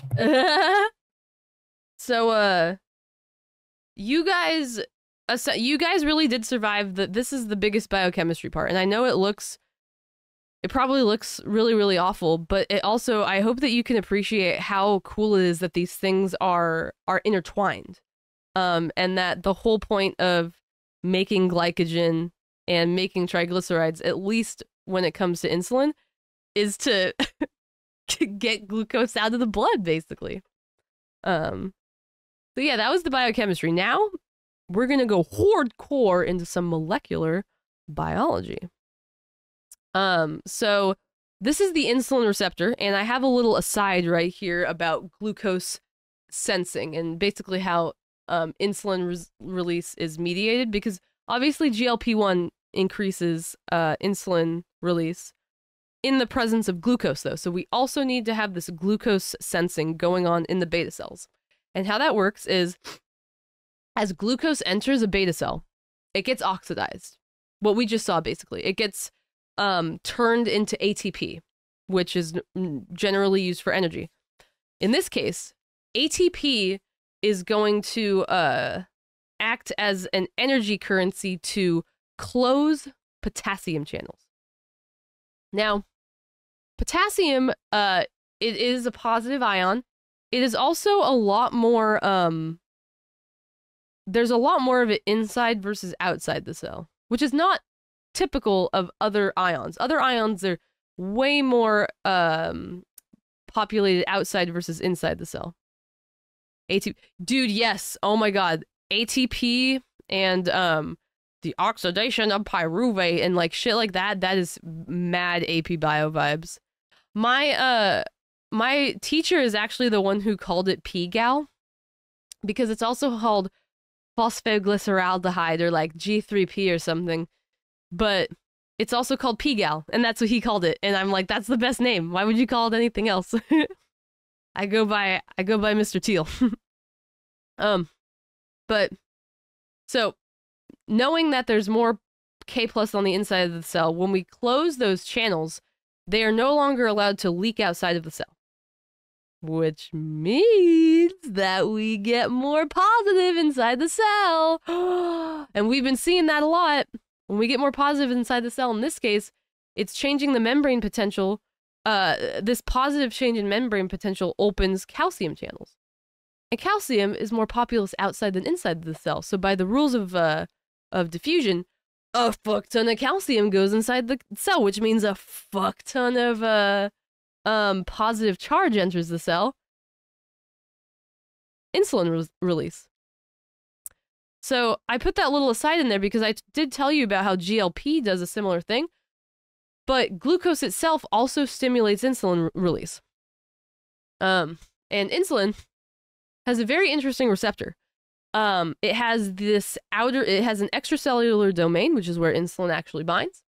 And then it has an intracellular part that contains special proteins. And the insulin receptor, of course, is present on muscle, fat, and liver cells. So what happens when insulin binds? I'm going to introduce you to a concept called autophosphorylation. It's how David Carradine died. That was terrible. Autophosphorylation and phosphorylation. We've seen it a little bit. But when insulin binds, there's a section of the receptor on the intracellular side called a receptor tyrosine kinase. And when insulin binds, those guys phosphorylate themselves and each other. And when that happens, well, first I'll say a kinase is an enzyme that adds a phosphate group to a molecule, and that can either activate it or deactivate it. Or in this case, what the phosphate groups are doing is they're providing a site for proteins to physically dock and hang out. And the types of proteins that dock in this area are called insulin receptor substrates, or IRSs. And it might not necessarily be like one big kind of protein like this, but an IRS is referring to multiple different types of proteins that can dock to these sites and then mediate things that insulin does. So the first thing we're going to look at is, remember that, oh, I just listed all of them first. Okay, that's better. So when an IRS docks, whichever one it is, it'll mediate the effects of insulin by increasing other kinases, basically. So like it's just a bunch of like, I put a phosphate group here, I put a phosphate group on you, you get a phosphate group, you get a phosphate group. Like it's a bunch of reactions like that that eventually lead to those four things that we've been talking about, which is increased glucose transport, lipogenesis, glycogenesis, and glycolysis. And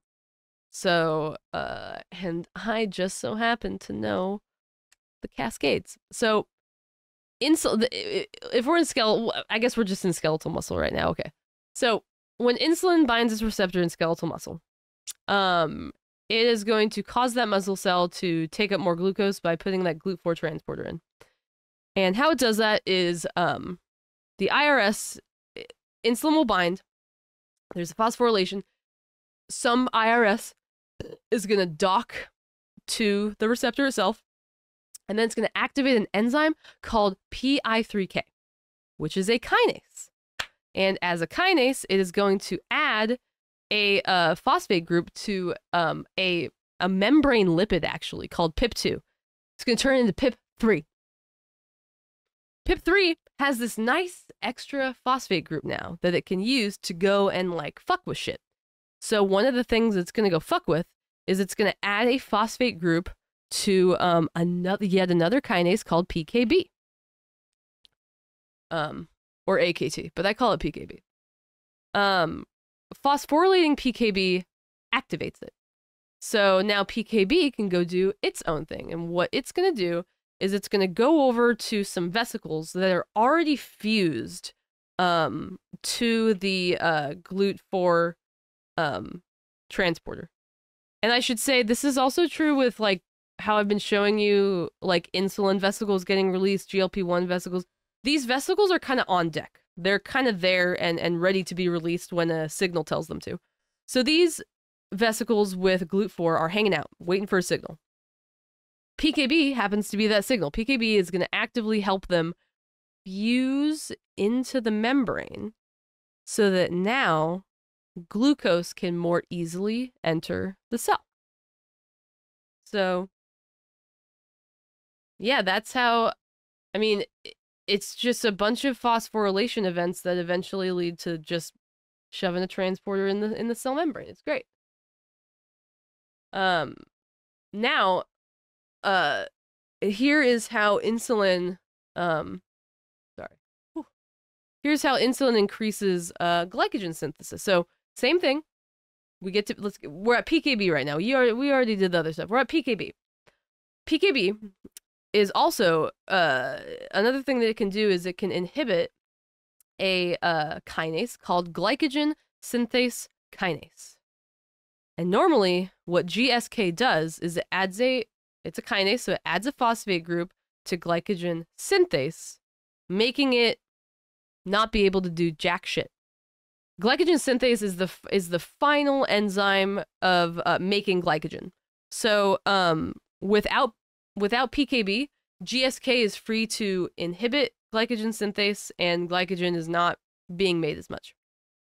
So when insulin binds, because insulin wants us to make fucking glycogen, the activation of PKB inhibits GSK, and now that there's no GSK, glycogen synthase can make glycogen. So that is how insulin helps us make glycogen and store glucose in that form.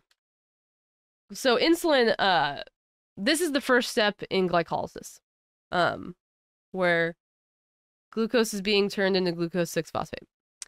So if we are in a muscle cell right now, insulin is going to upregulate hexokinase and make it so that glucose is for show being converted to glucose 6-phosphate. It is promoting, remember, yellow is glycolysis, it is promoting the glycolytic direction of this. And since we're in skeletal muscle right now, we don't really need to worry about it going the other way.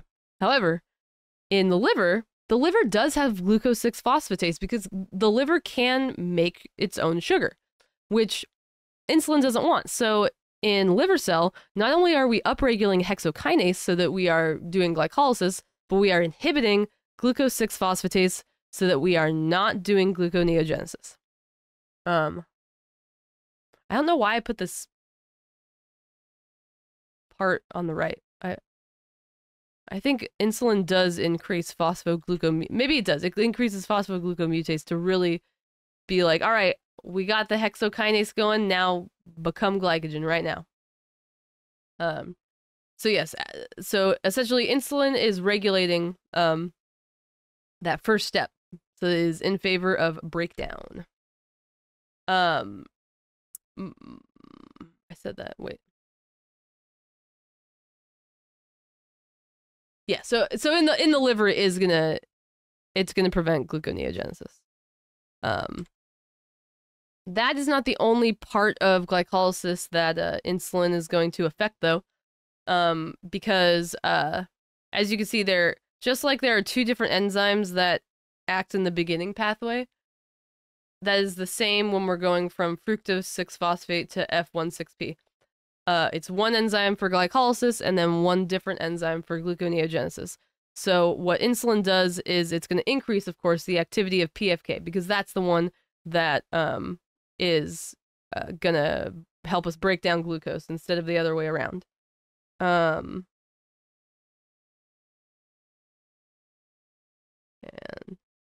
yes, okay, so remember the graph that I showed you where we looked at, it also had like high sucrose and how that affects insulin and glucose levels. So fructose, part of the reason why there was such a steep increase and then a steep decrease, it does have to do with fructose being able to enter the pathway here instead of here. It is skipping that first level of insulin regulation because it's not doing anything with hexokinase. However, when we get here, if we are, it is getting in right before this next regulatory step. The reason for that steep step is because it is skipping this first part of regulation, so it's not being subject to any sort of prevention here because it's literally skipping that step. It is, however, subject to this regulation, but because eating a high table salt meal causes a lot of fructose to enter the blood, it does end up increasing insulin a lot more just because of its ability to skip the first regulatory step, if that makes sense.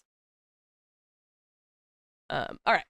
So the adipose tissue does a whole ton of incredibly complicated stuff with glucose. And it comes from the two diverging pathways of glycolysis, where PGAL goes on to make fatty acids and DHAP goes on to make glycerol, and both of those together are for making triglycerides. And as I said before, insulin is incredibly interested in glucose being the only fuel of choice.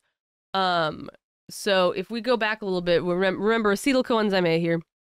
It gets turned into malonyl coenzyme A, and then both of them were used to make fatty acids. The enzyme that turns acetyl into malonyl is acetyl coenzyme A carboxylase, and insulin increases the activity of that enzyme so that much more acetyl is being turned into malonyl, which is great because that means more fatty acid synthesis. But what is great about malonyl here is that it inhibits this transporter in the mitochondria called CPT. CPT normally allows fatty acids into the mitochondrion so that they can be used for energy, so oxidized. But remember, acetyl. I have to call it that now. Because insulin is like, no, you don't oxidize nothing but glucose. The increasing amounts of malonyl as a result of insulin promoting this enzyme leads to this transporter being shut down, and now fatty acids are trapped in the cytosol right where we want them, so that they can be esterified into triglycerides. So this is very interesting that the levels of this are directly pertaining to whether the fatty acids being made are going to be oxidized or going to be esterified. I love that. Glycerol is, like I said, a very good gluconeogenic substrate. Really good substrate for making some sexy glucose. And insulin does not want that, obviously. So this just right here, this represents glucose becoming part of a triglyceride. Hormone sensitive lipase is what breaks down triglycerides into fatty acids and glycerol, and glycerol can become glucose, and then the fatty acids will go to the liver to make ketones. Insulin hates that. Insulin hates that a lot. So insulin will inhibit hormone sensitive lipase to prevent the breakdown of these triglycerides and keep them stored. This might sound a little backwards because triglycerides, like blood triglycerides, tend to be a like an indicator of, you know, poor health. But in normal amounts, which, because this is regulated, right? It's not just going one way. Insulin is not always here to prevent triglycerides from being broken down. But in normal amounts, you do want triglycerides and other glycerides around to act as a long-term storage of energy. Oh, cool. Wow. You have stared into the crystal skull of biochemistry. Wow, yeah. It hurt. I know it hurt, but we did it. You guys all did it. Now you can look at this and understand exactly which points in our metabolism that insulin mediates its effects. And that is, I forgot. and that is really, really, really amazing. And it you know, preventing glucose breakdown, ensuring that it is the fuel selected for breakdown. Insulin is into all that. So, what happens when we fuck it all up? So type 2 diabetes mellitus, which means sweet siphon. You may have heard of diabetes insipidus, which is if mellitus is the pissing a lot of sugar, insipidus is pissing just a fuck ton of water. So both of the diabetes are named after the taste of the piss. I feel like that is an important thing for everyone to know. That it's about piss taste. Anyway, so type 1 diabetes usually has to do with autoimmune destruction of the beta cells, leading to very defective insulin secretion. Therefore, the treatment for that is insulin. People who have type 1 diabetes they have insulin pumps. They just need insulin usually. Type 2 is a little different because it involves a certain level of insulin resistance, which would mean that you can't really treat it with insulin. But it is insulin resistance in addition to actual defective insulin secretion from beta cell deficiency that leads to type 2 diabetes. And what I'm trying to say is if you have insulin resistance, it doesn't mean that you are going to get type 2 diabetes. It is reversible. It is when your fasting blood glucose is high enough to indicate that not only are you insulin resistant, but you have low beta cell count kind of thing. So, but insulin resistance is how type 2 diabetes starts. So let's go into that really quick. Your pancreas gets exhausted over time because glucose is constantly stimulating the pancreas to release insulin. And what we have here, over time, that you have a reduced number of beta cells. You have dysfunction of the individual beta cells. It is hot. It's extremely hot. I get off on disease. And then you have something called compromised identity, which literally means that cells lose their potency. They lose who they are, and so you can kind of actually get a switch where a beta cell can turn into an alpha cell. What the fuck? That is crazy. So, with glucose constantly stimulating beta cells to release insulin, because maybe you are consuming a lot of sugar, here's how the cells lose their identity. So literally, the beta cell on the left, in times of hyperglycemia, we just care about the top part. We just care about the alpha cell. It can literally change its genetic expression such that it turns into an alpha cell, which is very, very counterproductive if you have hyperglycemia already. But this is what happens when we don't treat our cells nice. They have identity crises. Yes, initially insulin secretion is incredibly high.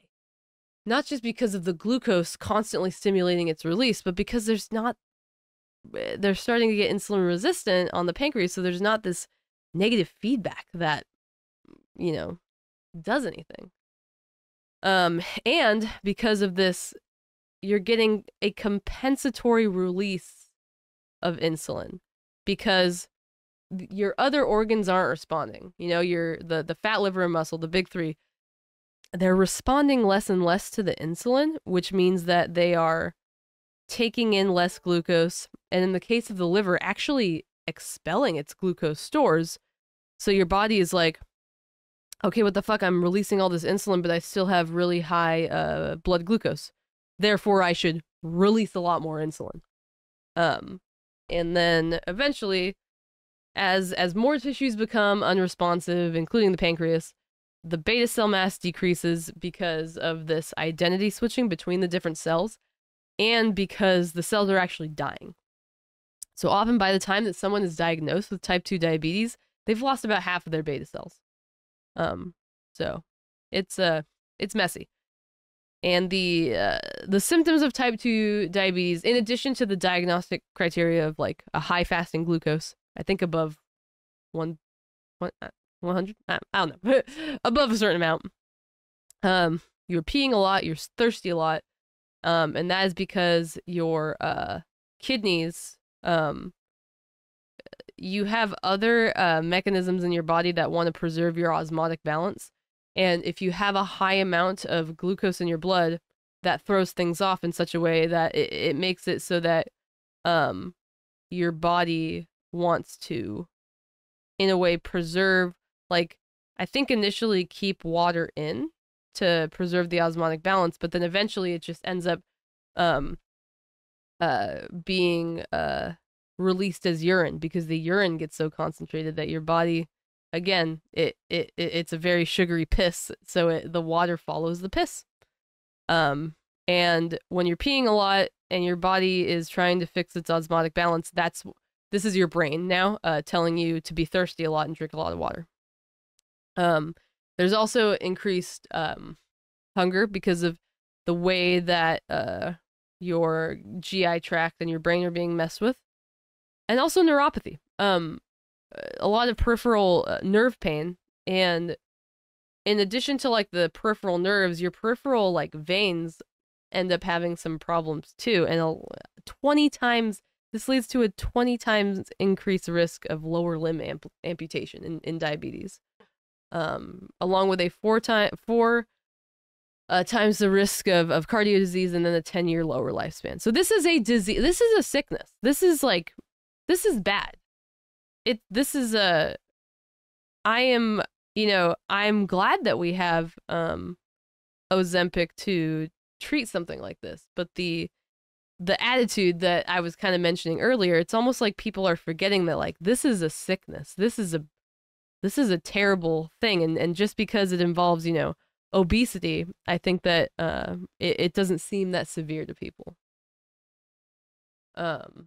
So this is what is going on in your insulin resistant tissues. So we're going to pretend we're in muscle right now. Just look at the top part. All of this is going to have increased inflammation. All of this is going to have an increase in inflammatory cytokines. Yeah, it doesn't sound good. It doesn't sound fun. It looks like a really bad time. And if we're starting with the insulin resistance, if your muscle is not listening to insulin, then it's not gonna be it's not gonna promote lipogenesis as much as it's gonna promote lipolysis. So you're gonna have a lot more free fatty acids being released into the bloodstream. And the free fatty acids, as you're gonna, this is gonna be the most fucked up part. The fatty acids is gonna be the thing that messes with the signaling the most, because when you have too much fatty acids, if we go back to the insulin receptor really quick, fatty acids inhibit PKB. And if that's going on in muscle, then that means that GSK is active, and that means that we're not making any glycogen. So we're breaking down the glycogen, and the sugar can't be released again. It can't. I don't think it, even if it's glycogen. Wait, now I want to see, because we're in muscle cell, remember, so we can't technically release it into the blood. Yeah, we can't. So yeah, you can't make glycogen. And the muscle cells are also, not only are they not going to be taking in as much glucose, because remember, PKB also puts GLUT4 transporters into the cell membrane. But yeah, they're not going to be taking in as much glucose as a result. And so the increase in glucose, that's mostly going to go to the liver, which in this case here is also insulin resistant. So it's going to be taking in more glucose, possibly also releasing more glucose because it's not being told to keep it. And again, we're going to have that fucking fatty acid accumulation. And fatty acids cause gluconeogenesis. So the liver is, it is not taking in any sugar. It is actively releasing sugar, and it's making more. They're also, like, just like in muscle, there's not going to be any glycogenesis. We're not going to store any of the glucose. And we're also going to, interestingly, we're going to increase lipogenesis. And I'll explain that in a little bit, because that seems counterintuitive to what we were talking about. I have my notes. So really quick, we'll just look at fat really quick. Neon glycogenesis Evangelion. God damn it. So when fat is insulin resistant, it also, inflammation, it's also gonna, it's breaking down fat, and it's gonna release those fatty acids, contribute to fatty acid accumulation, which contributes to lipolysis, which increases fatty acid in adipose, and then that makes them release it. It's a really, really, really bad cycle. So lipogenesis in the liver, it's because the liver takes everything, right? So even though insulin, normally you need insulin sometimes, not always, insulin is generally what increases lipogenesis. It is also just going to take place, it will take place without it, and with all the fatty acids, like, so many fatty acids are going to be accumulating in the liver. The liver just really wants those fatty acids. As a result, we're going to have a lot more lipogenesis in the liver, and that's going to lead to fatty liver. This is why this increase in fatty acid release and the liver using it to make a lot more triglycerides, it's going to start getting stored in the liver itself. And that's what fatty liver is. Let's see. I thought I had something about. Oh yeah, okay. So the fatty acids lead to more. You guys have probably heard of HDL and LDL. Those are it's not cholesterol, but it's they are transporters of cholesterol and of fats. And with a lot of fatty acids, the liver is going to want to make more of those. And we're going to, if the liver is doing more work in that department, it's going to store more, as in fatty liver. A Mormon offshoot. Are you talking about, LDL? Yeah, the FDL. Yeah. I know what you're saying. FLDL. FDLD. It's four. I think it's 4 letters. Yeah, LDS is the Mormon one, but then there's also, I know what you're talking about, Kurt. The FLDS. There we go.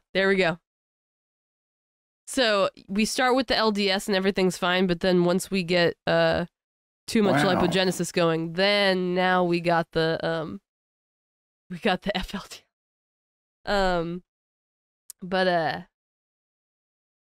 Yeah, so we're getting more of the HDL and LDL, and those are not bad things. But if you have a lot of LDL, it is a problem because LDL is very easily oxidized in the blood.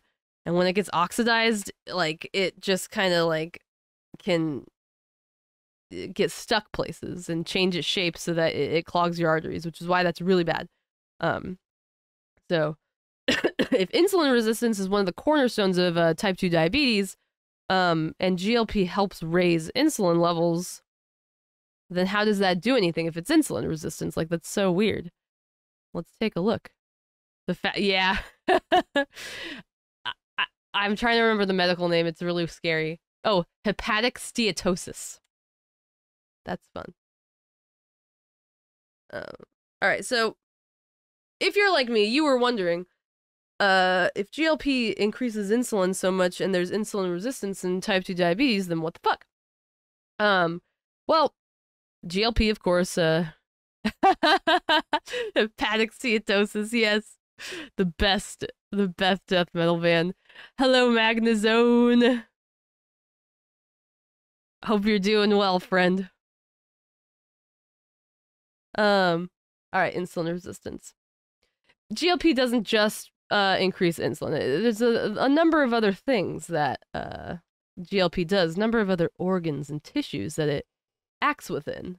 And all those are involved in, appetite and satiety and digestion. So physically losing weight is the best way to reverse insulin resistance, which it is reversible. I can eat a salmon fatty liver. That kind of sounds pretty good. Pretty tasty. So yes, losing weight it reverses insulin resistance. So Ozempic offers a helping hand in an obvious way because it helps you lose weight.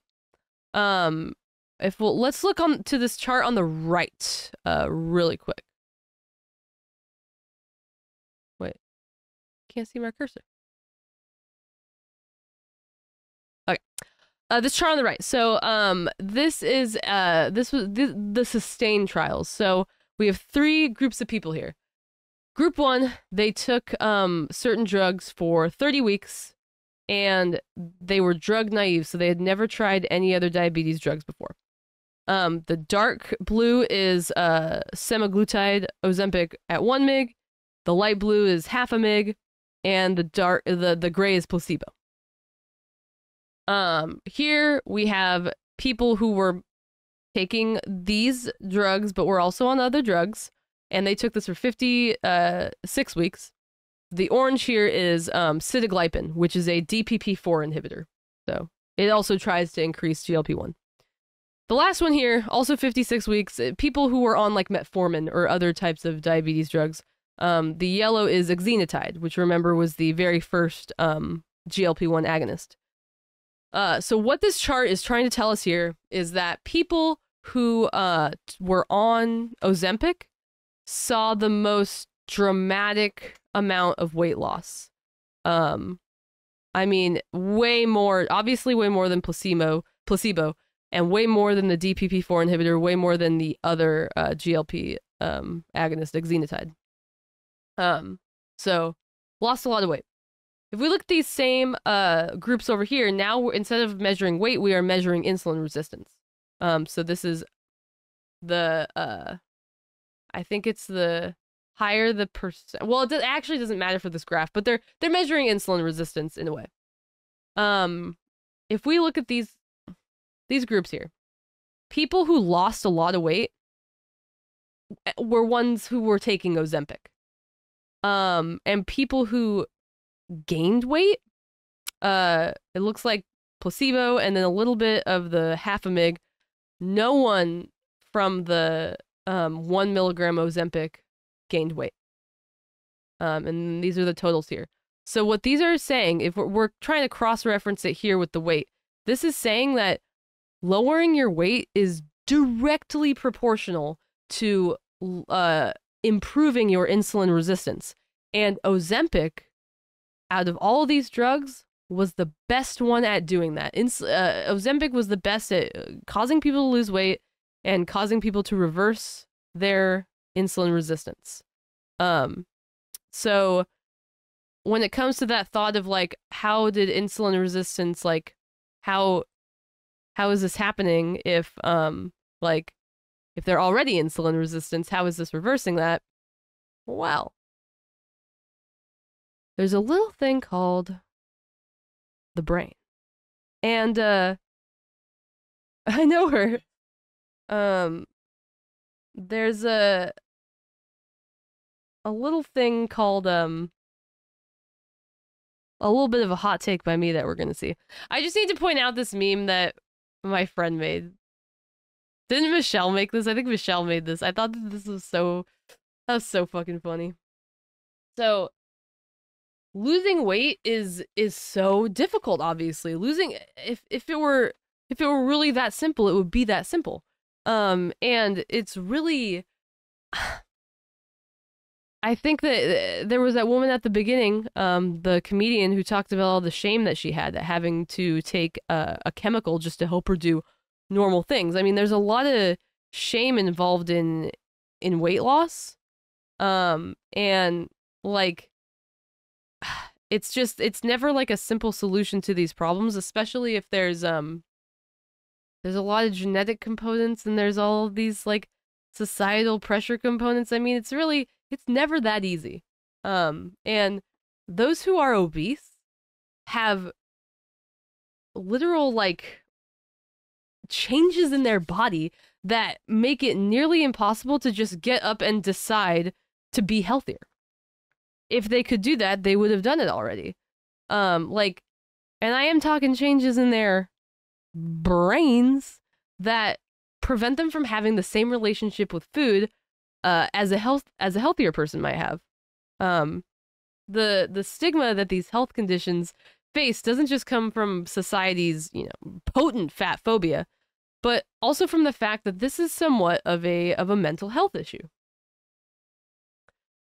So your brain is connected to your stomach and a lot of your GI tract through a nerve network called the gut-brain axis.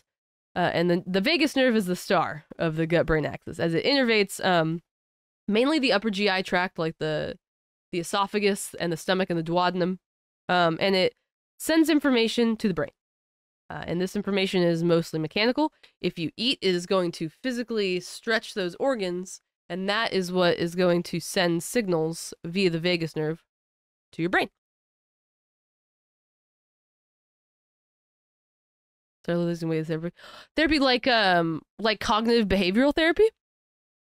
I could see that because literally it's about changing your relationship with food, and I feel like therapy is absolutely an important way to help with that. And it's so difficult though. It's losing weight, and then therapy is also not easy. So it's like, do this other difficult thing. Okay, interesting. I'm sure it's something like that because I know like people with eating disorders see a lot of success generally from therapists like that. So yeah, it's messed up. So the vagus nerve is mainly it is sending information to that NTS, to the solitary tract. And the solitary tract is kind of the entrance point to the main controller of appetite and satiety and energy balance, the hypothalamus. Normally, the result of the vagus nerve sending info to these info from the stretch receptors in the stomach to that area, it's gastric emptying. Delaying gastric emptying is the normal response to things being pressed against the walls of the stomach and therefore a feeling of being fuller. GLP-1 release is it contributes to this process, and its interaction with the vagus nerve can lead to its release within the brain. Now, really quick anatomy lesson. The solitary tract is in the brainstem, and the brainstem borders on the NTS borders on an organ called the area postrema, which is also called the vomiting center. The area postrema lies just outside the blood-brain barrier, so it can actually sample your systemic circulation for toxins and things like that. It doesn't just have to rely on like electrical communication from other parts of your body. It can actually touch your blood. So the fact that it lies outside the blood-brain barrier and is in direct contact with the solitary tract, that paired with the fact that we are getting info from GLP in the stomach to those areas, like the signals are being carried, means that GLP-1 can have a very, very, very profound effect on appetite and energy balance. And people, obese individuals have problems with this pathway because they develop an inability to tell whether they're full or not, like physically. And as a result, they're going to be taking in a lot more calories than they expend. This is a satiation problem as well, not just like physically feeling full and getting those signals, but in the brain, a problem with satiation. Well, I guess satiation is related to hunger in that respect. Being able to physically tell that it is time to stop eating. Those tend to be very disrupted. And there's also a problem with appetite. Again, it's distinct from hunger because it's a motivation to consume energy. Further communication from the NTS to the hypothalamus is what controls the desire to eat. And this happens through two main populations of neurons. The agouti-related peptide, AGRP/neuropeptide Y, NPY neurons, these increase appetite. And then we have POMC neurons, which decrease appetite. It's a little more complicated than that. It's more than just these two, neuron populations. But this is basically what's going on. And what happens is GLP binds POMC neurons to increase their activity and to actively suppress appetite. GLP-1 does not really interact with the NPY neurons. So when we are experiencing appetite suppression as a result of after we eat food, it's because those other hormones are basically just being degraded like normal, while the other ones are being upregulated. So it's like tipping the scales, basically.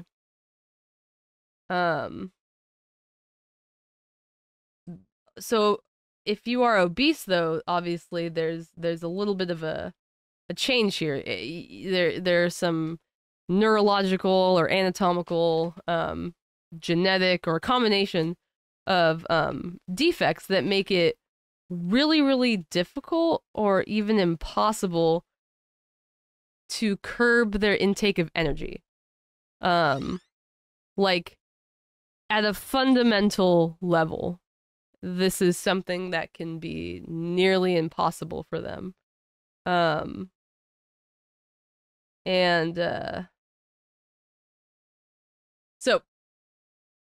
as a result of these signals being mixed up, there's going to be taking in a lot more energy than they can expend, and therefore pathologically increasing their energy stores. Because your body does want to use those at some point, but if there are no signals to actually use them, then, and if there's so many more substrates being put into your body, then they're just going to get stored. At a certain point, even though their bodies are releasing signals that the energy stores need to be expended and that no more energy must be consumed, their body legitimately cannot listen to those signals.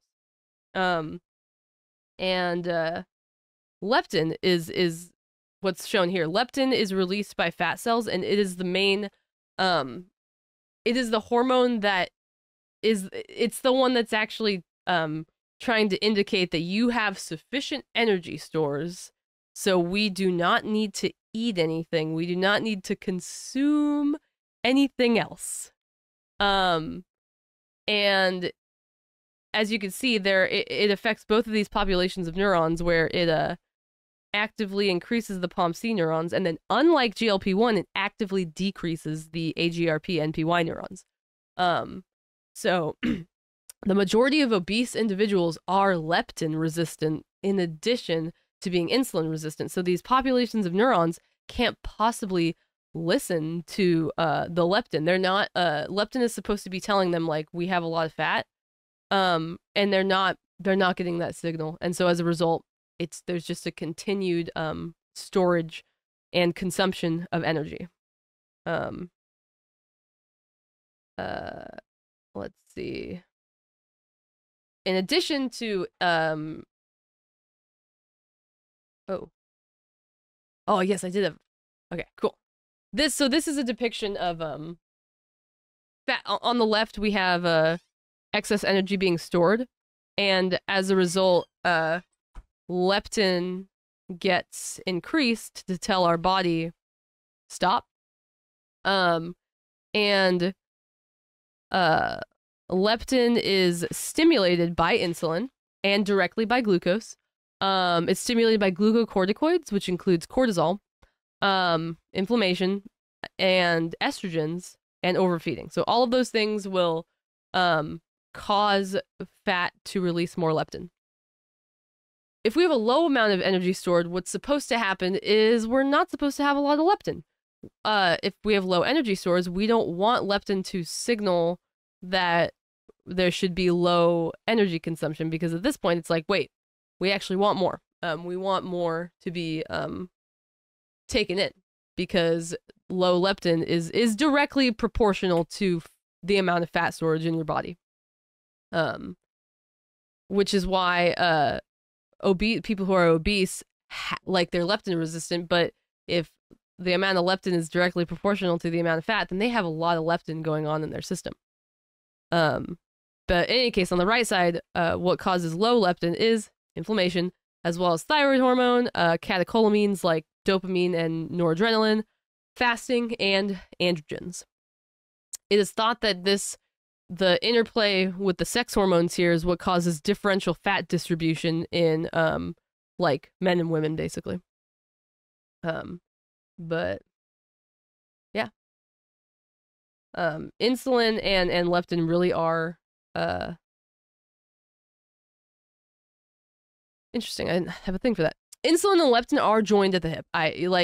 Insulin as insulin levels rise, leptin levels are going to rise as well. And this makes sense because insulin causes lipogenesis, and leptin is an indicator of fat content. So they have this interplay. And they also use the exact same signaling pathway, the PI3K pathway, which can actually be a bit of a problem. High insulin, which is something that we see at certain points with insulin resistance, can actually make certain cells like POMC neurons, the ones that are supposed to suppress appetite. High insulin can make them insensitive to leptin due to that shared pathway. And resistance to leptin in addition to insulin is as I said, it's another characteristic of obesity. Like, the body literally doesn't care about the high leptin. It doesn't care that it's being told that there's too much energy being stored. So appetite will not get suppressed in that manner. And this will result in more overfeeding and more overstoring of nutrients. Yeah, it's a bad time. Another important thing that goes on in the brain is GLP-1, while it mediates a lot of its action in the hypothalamus. We did see in the beginning there was a little bit of expression in the basal ganglia. Baby, it is also in the reward system. So this is my shed. This holds a special place in my heart because it's very dopamine centric. But this holds a special place in my disorders.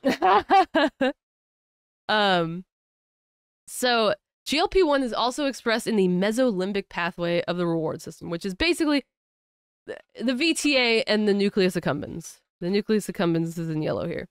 And of course, the solitary tract projects to the VTA. And the VTA is where dopamine is made. So in a really, like, simplified way, I know, I'm so sorry. I'm like, my stomach is rumbly. They look so good.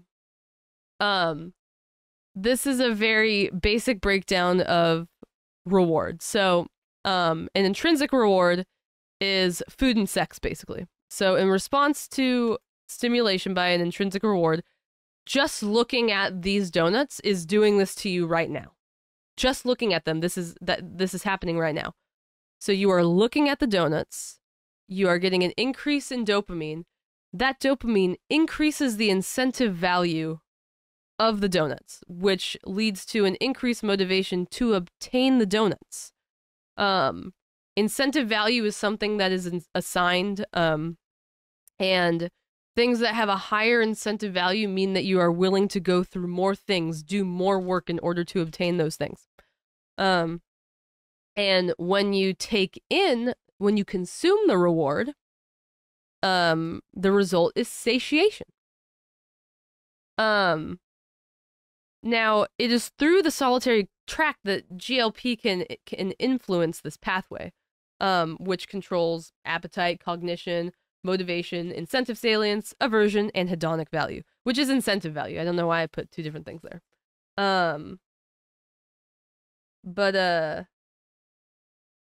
So addictive substances can completely hijack this thing.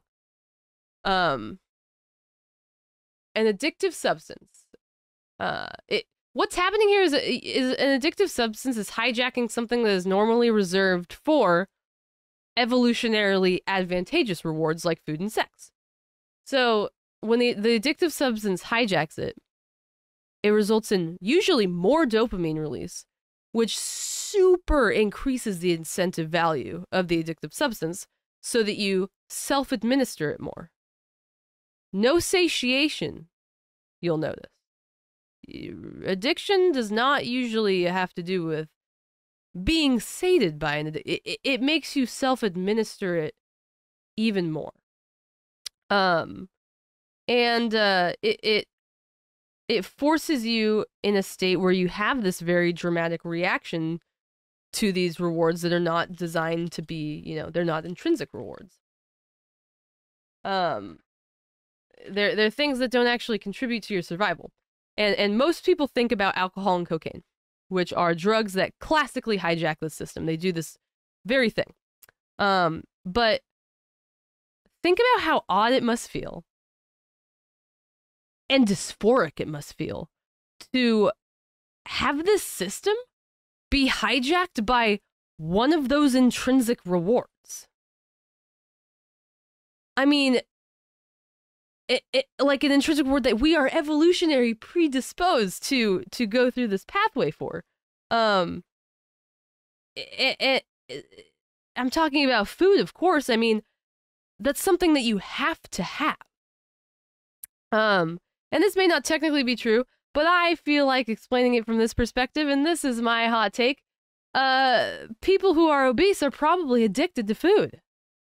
They probably undergo this addiction response when it comes to food.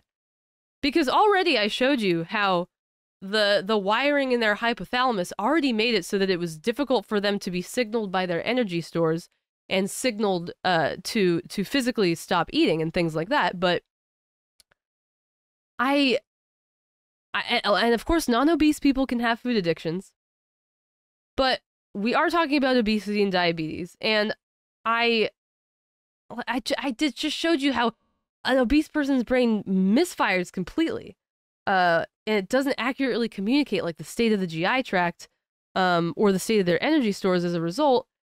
and so nothing stops them from replenishing those stores. Again, that's NTS to hypothalamus. Now we're looking at the reward system, and when GLP acts on the reward system in the VTA, it has a very profound effect on dopamine release there. It decreases it. This is crazy. I mean, in addiction, we see a lot of dopamine release in response to an addictive substance, and this acts to sensitize the person to that substance, meaning that they want it more, and they are driven to self-administer it more, as depicted here. Oh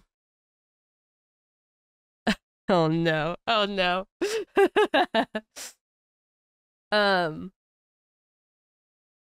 I am really mad because we don't know how GLP sort of mediates this effect of self-administration and sensitization in regards to GLP, or in regards to addiction. But we do know that obese individuals are sensitized to food, particularly foods that are high in fat and sugar, and so they feel extra motivated to continue eating or self-administer the food. GLP-1 in the reward system caused a decreased hedonic value and decreased incentive salience of food. So it was less desirable and less likely to cause someone to go through great lengths to obtain it. Anything can mess with the system. It doesn't just have to be heroin or things like that. But food addiction is a real thing, just like video game addiction and porn addiction. Anything that has the potential to hijack this pathway. And something that tends to happen over the course of an addiction is and this is, I love this. I mean, I hate it, but I love it. Liking and wanting something are completely different. They are completely different cognitive processes. And dopamine really only deals with wanting and not liking. So what tends to happen over the course of a drug addiction, like, let's say to a meth addict, in the beginning, it may feel like they like the drug and they're addicted to it and they do it all the time, but over time, they do not like it. They do not like doing meth. But they do it anyway because of they still want to do it, if that makes sense. They still have the motivation, the cognitive drive to obtain and do meth, despite the fact that they do not like it anymore. And the same can be said for food addiction. I'm sure that people who experience that don't like it. They don't like eating in excess. They don't like making themselves sick every single day. And they don't like how it makes them feel. And yet, because of the hijack on the system, they still feel motivated and to obtain and to consume those substances. So, like, I mean, this is a very classic addiction characteristic. But only one of those things is seen as an addiction. You know, and I think that this adds another layer of difficulty when it comes to obese people kind of getting the help that they need, or anyone in that situation getting the help that they need, because food addiction is not really seen as a real problem, when it clearly is, because like I said, I think that all people who are obese have some sort of food addiction. And speaking of addiction, this was a question that someone had for me. Cocaine is a very classic addiction, and it hijacks the reward system in this exact same way, but it also causes significant appetite suppression. So I had questions about, like, you know, cocaine versus Ozempic, that kind of thing. And let me just explain what happens with cocaine is it blocks the transport of dopamine back into the cell, so that dopamine is hanging out in the synapse where it can bind receptors and, like, do things, basically. And there are literally tons of neurotransmitters and like receptors involved in the reward system besides dopamine. And the cool thing about the dopamine receptor is that it can co-localize together with some of those receptors. And ghrelin is the main one. So ghrelin, I don't think I actually brought up ghrelin, which is surprising, but ghrelin is considered the hunger hormone. And it is released by the stomach, and it travels to the brain, where it mediates appetite. So an example of something that could, if your stomach is empty and if you have, low nutrient stores in some way, ghrelin will be secreted by the stomach. Ghrelin, more like growling. I love that. My stomach is growling. If your stomach be growling, it releases the ghrelin, and it goes to your brain where it binds the ghrelin receptor, and it increases appetite, and it tells you it's time to eat food. And this makes sense that this is something that could be in the reward system or co-localized with dopamine, because dopamine, in a way broader sense, dopamine is just a signal that tells you to go toward or away from something. That's really all it is. So this is ghrelin and dopamine working together are saying go toward food. It helps you increase the incentive salience value of food, and it makes you hungry, which promotes you going to get it. Because remember, ghrelin is the hunger hormone, but right here, the increase in appetite, that's, again, a very important distinction, is helping to increase your motivation to go get food. Ghrelin can also be co-localized with, excuse me, an orphan receptor called the sigma-1 receptor. We don't know what it does. It's called an orphan receptor because we don't even know what the main ligand is that it binds to. But for whatever fucking reason, when ghrelin is released and you do cocaine and they're both in your system, when ghrelin binds its receptor and cocaine binds the sigma-1 receptor, appetite is nothing. There's no appetite. And we think that this is the main way that cocaine decreases appetite, is by its co-localization with this ghrelin receptor. It is mean.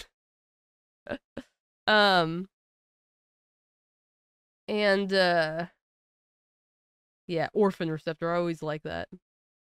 And we don't really know why. Well, we don't really know the pathway much either.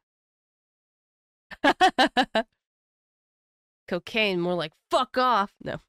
Because I brought this up also because people say, like, is Ozempic the new cocaine kind of thing? Because cocaine was very popular weight loss helper among celebrities. And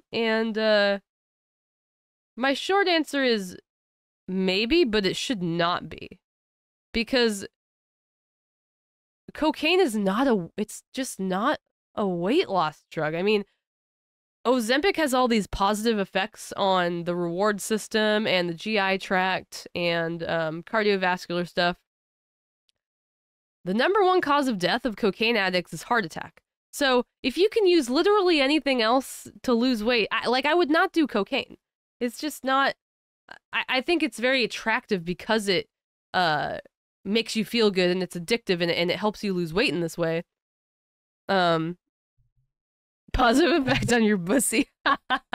Unlike metformin, which has a very rude effect on my pussy. What about, like, coke bloat? That's a thing that happens when people do a lot of cocaine. Oh yeah, I don't really know much about it. Mostly men. Yeah.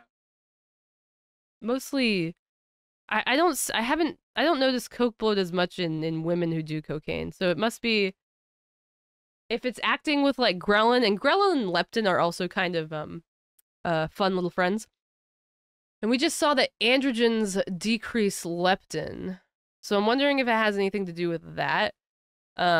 Or yeah, I don't know a lot about the other like physiological effects of cocaine. I just know what it does in the reward system. But yeah, don't do cocaine to lose weight. It's not good. Do it to have fun. No. Do it to your homework. Oh, research coke bloat. Cocaine is pre-workout for the gym. You will die. You will die. You will have a heart, especially if you are a man and you do cocaine right before you go to the gym. You are dead. You are not having a good time. It, like, oh, do cocaine to do homework. I am too scared to do cocaine. I would love it so much. It would be my favorite thing. That's a lot of weight loss. That's true. That's true. If you have a heart attack and then you live and then you're in the hospital forever, you lose a lot of weight, but you get vitamin D deficiency and probably an infection. Weigh him out. I do want to add that, like, don't do cocaine to lose weight. Don't do it. But also, I don't really judge people for doing it because at the same time, we've been talking about this. There's so much stigma around this, and like people just get desperate and they want to lose weight. And I think that it's really, really fucked up, especially since being overweight and having diabetes are really difficult to manage without help. And I don't think that anyone should be discouraged to get help. Again, not cocaine, but I get it. And I mean, there can be so many reasons why someone arrives at the state of food addiction and metabolic turmoil. And there's a lot of reasons, you know, environmental, blah, blah, blah. Genetic does seem to play a very, very, very significant role in this, and a lot of genes are implicated.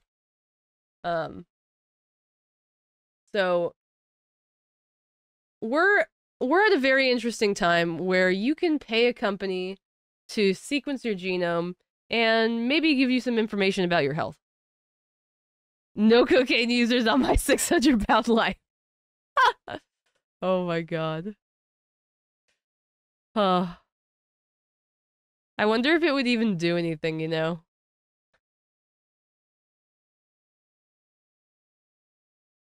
That makes sense. Painkillers... Don't do painkillers, but also painkillers make all the bad thoughts go away. Don't do it. A lot of those people on my 600-pound life, I'm sure if they did something like 23andMe or something, they would find out a lot about the certain genes that are possibly defective in them. Food does too. Oh god, food. I do like I'll talk about that at the end. I'll talk about my food addiction at the end.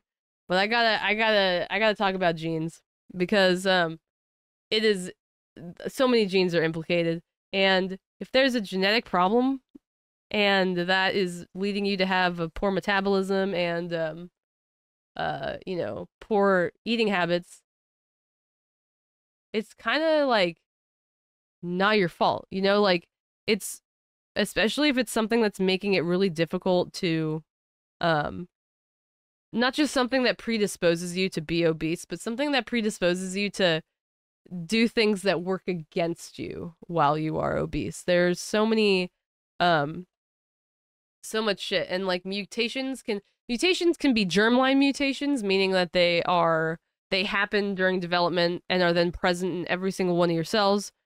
They're also inherited. Or mutations can happen throughout life as a result of some sort of DNA damage. Like I want to say melanoma, for example, like the sun's UV rays cause significant DNA damage, and it can make your cells forget how to make themselves. So I just have a couple I didn't even write down what these genes did, so I'm gonna go off the dome. But I do want to impress upon you how fucked up this can be, like the very specific, horrible, horrible mutations in like the most random things. So on the left with hormonal, LEP and LEPR, that's obvious, the leptin receptor and leptin. If you have defects in both of those things, that can predispose you to leptin resistance. NPY is the increase your appetite hormone. So if you have an overproduction, something that causes an overproduction of that can lead to obesity. Oh, this is fun. Hydroxysteroid dehydrogenase 11. So cortisol is the stress hormone in that it helps prepare you for stress, and how it does that is it causes gluconeogenesis and release of sugar stores, and mobilization of fatty acids and stuff like that. And it's good. You do want cortisol, but in people, and there's a regulatory thing where there's cortisone. You guys may have heard of cortisone. We have cortisone because cortisol can also bind aldosterone receptors, and you don't fucking want that. So if we have this regulatory thing where different cells can interconvert it, then you don't have as much, what's it called? Activation of aldosterone receptors, which would be bad. Aldosterone is serious for osmotic balance. But anyway, people who are obese seem to have a lot of HSD11, meaning that a lot of their cortisone or corticosterone gets converted into cortisol, which just makes hyperglycemia worse. So that's interesting. All these genes here are involved in insulin production, in one way or another, whether it's a defect in a positive ion channel that makes it so that there's very, very low insulin production, or a transcription factor that makes it so that it lowers the transcription of a gene that's involved in insulin production, like crazy shit like that. The shit can go wrong in your hypothalamus. There could be a problem with POMC, which is it's actually a prohormone, and it makes alpha MSH, which is the suppressive hormone, and ACTH, which goes on to increase cortisol production.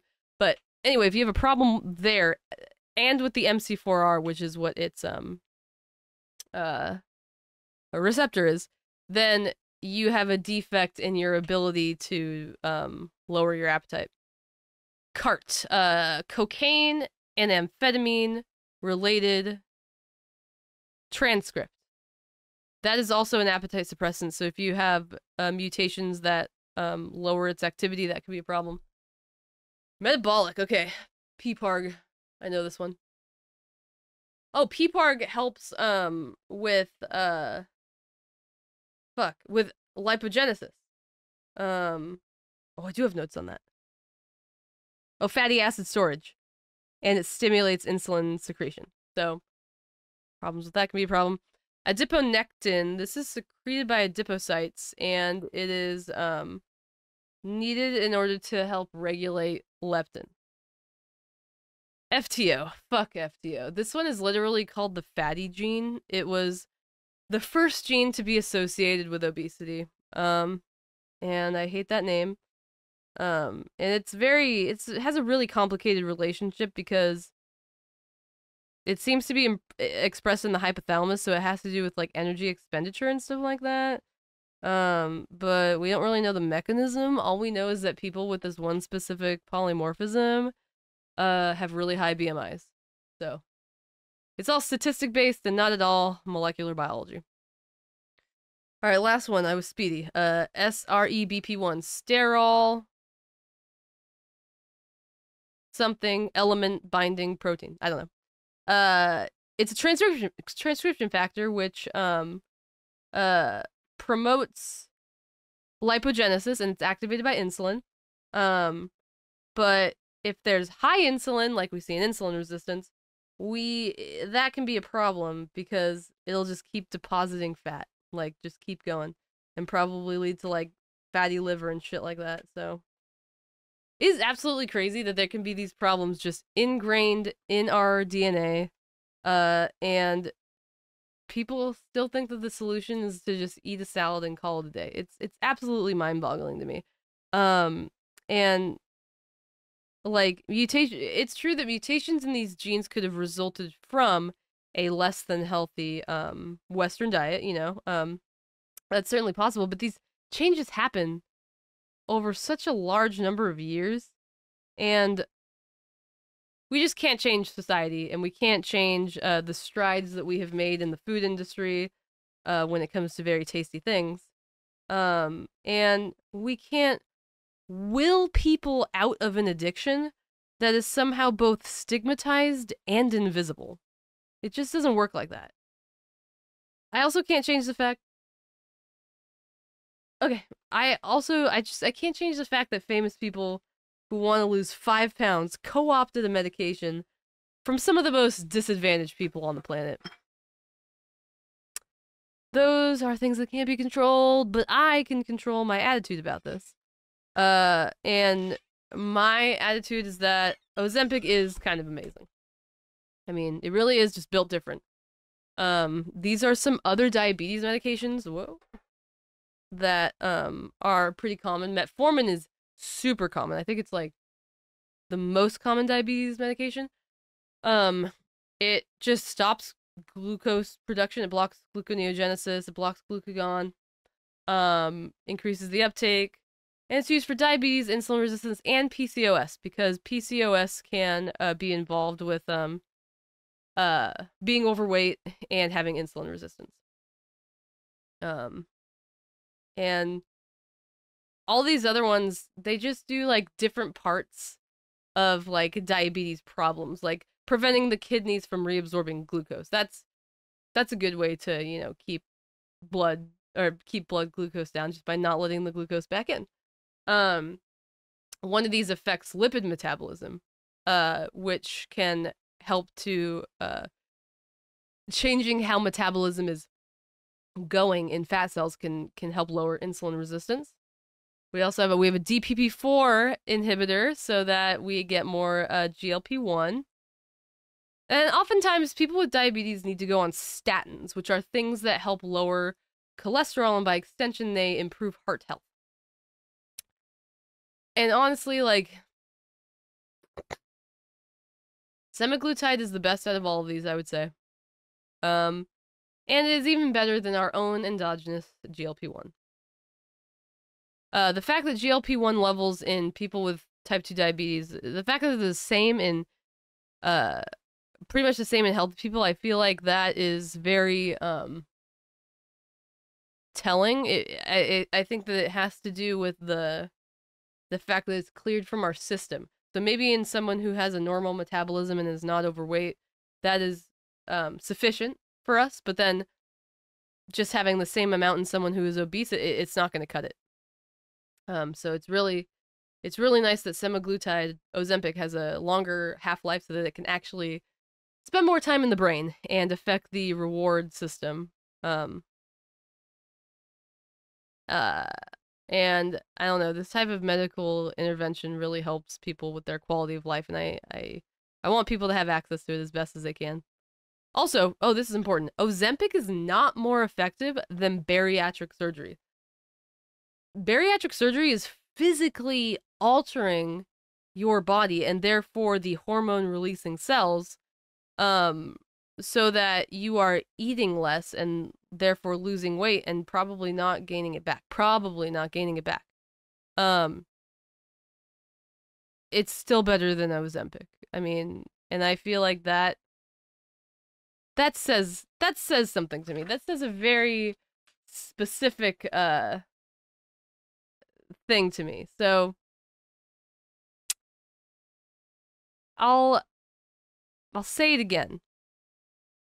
Ozempic acts on a system that literally prevents us from putting more sugar into our face so that our body does not have to go through all those compensation mechanisms. People who are obese and have diabetes and go on Ozempic probably can't remember the last time that they didn't want to eat food. They can't remember the last time they didn't feel motivated to eat food.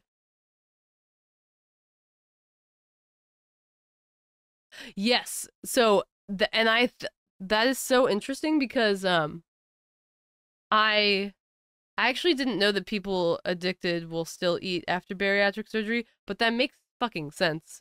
And I'm wondering why, because I see a couple studies that say that it's still more effective than Ozempic. So I think that it's just, I think people, I still keep keep this in mind, but the fact that Ozempic, you can just stop and gain all the weight back, whereas bariatric surgery, a physical change, unless you have an extreme food addiction, that is probably going to keep things in check.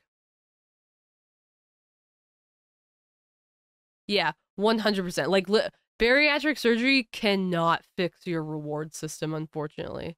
Like, it's a shame. And that is really, this is all, like, my central, like,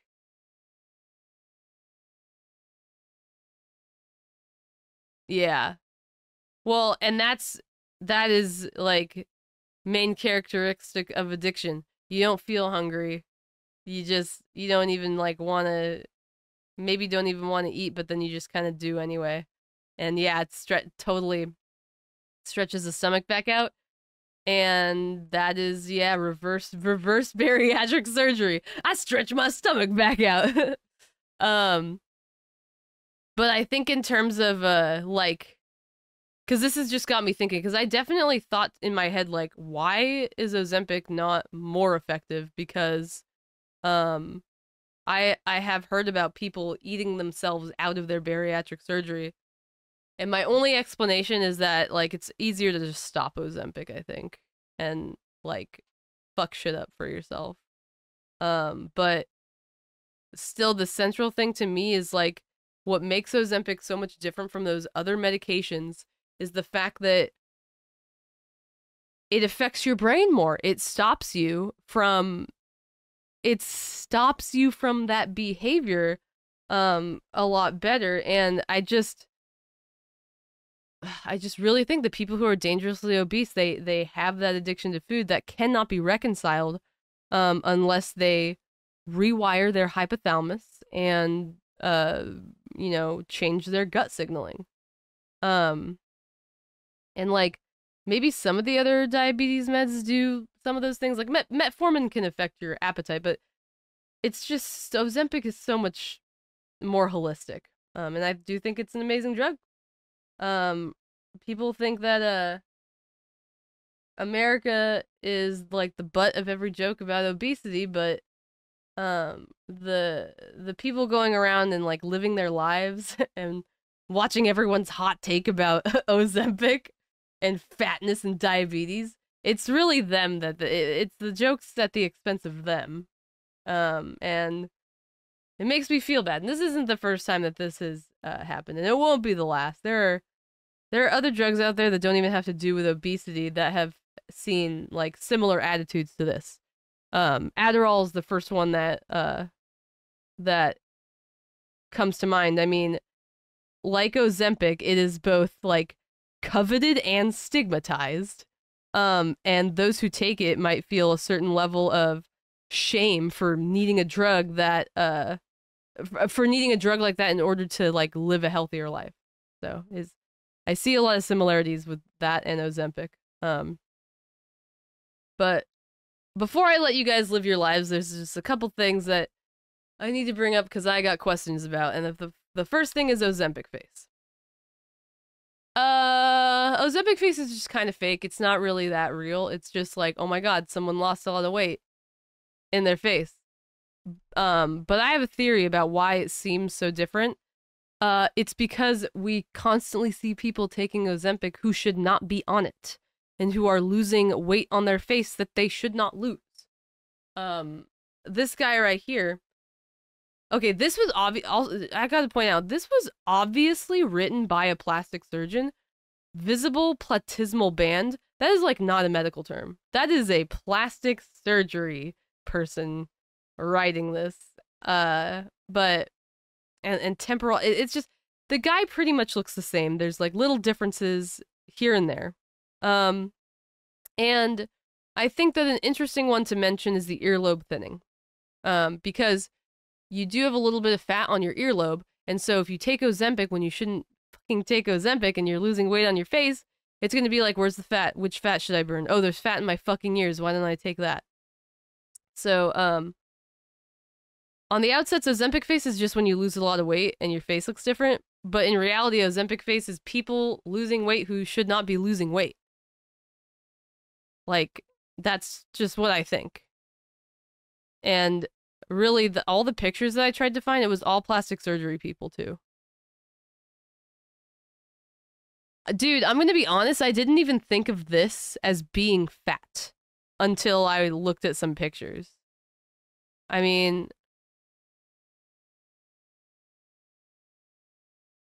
Yes. I mean, because, like, people who are obese, when they lose fat on their face, it tends to be cheeks first.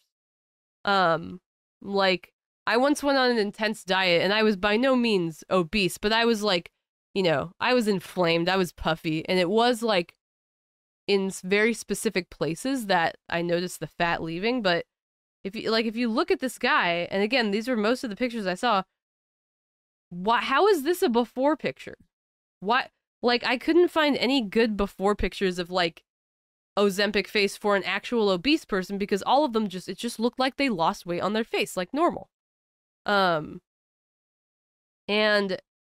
yeah, this is what Ozempic face is. It's when you take it and you don't fucking need it. And it takes from the fat stores that you should probably have kept on your face. Yeah, that's really what it looks like. We caught him on the wrong side of the fucking bed. Alright, the last thing. Stopping Ozempic. People have reported, like the comedian woman at the beginning, she went off of Ozempic and she just had this crazy ravenous hunger. People gain their weight back. They get significantly increased blood pressure and blood sugar as a result of just quitting. And there's not, I didn't find like a good answer for me to relay to you guys, so I'm just gonna have to riff, but your body probably got used to this increased GLP-1, like significantly increased, because think about how your body cuts it down really easily. Using Ozempic, that's a lot more GLP-1 than your body has ever had. Like when you stop, oh yeah, oh my god, when you stop keto, yes, absolutely.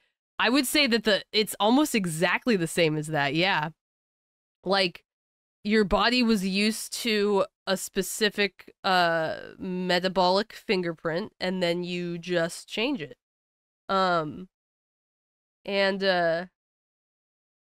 So when it goes away, you're, you know, yin and yang. Your body's constantly doing stuff. So if you take this away, we could think about how possibly there were things that GLP-1 was inhibiting. This is especially true if we're talking about like a diabetes or like an obese individual.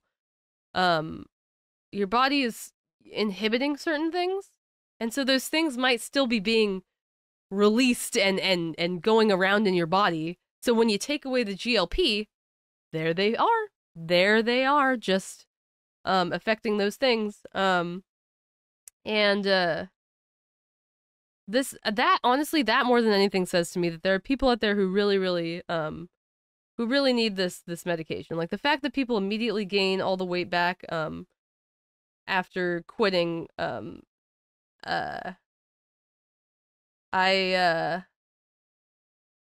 they clearly needed this regulation. They clearly needed this outside help in order to help regulate their metabolism.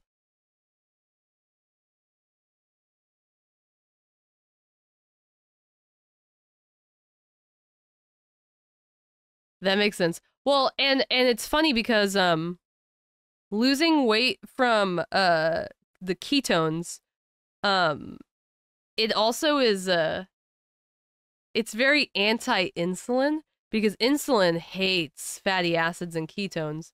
But when you're putting your body into you're essentially putting it into like a starvation state, your body beginning to use those as energy, like it is relevant to what we just talked about actually, because ketogenesis is like a starvation state, and so your body is trying to tell you, you got to eat stuff, you got to eat, you gotta fucking eat, you gotta eat, you gotta eat. And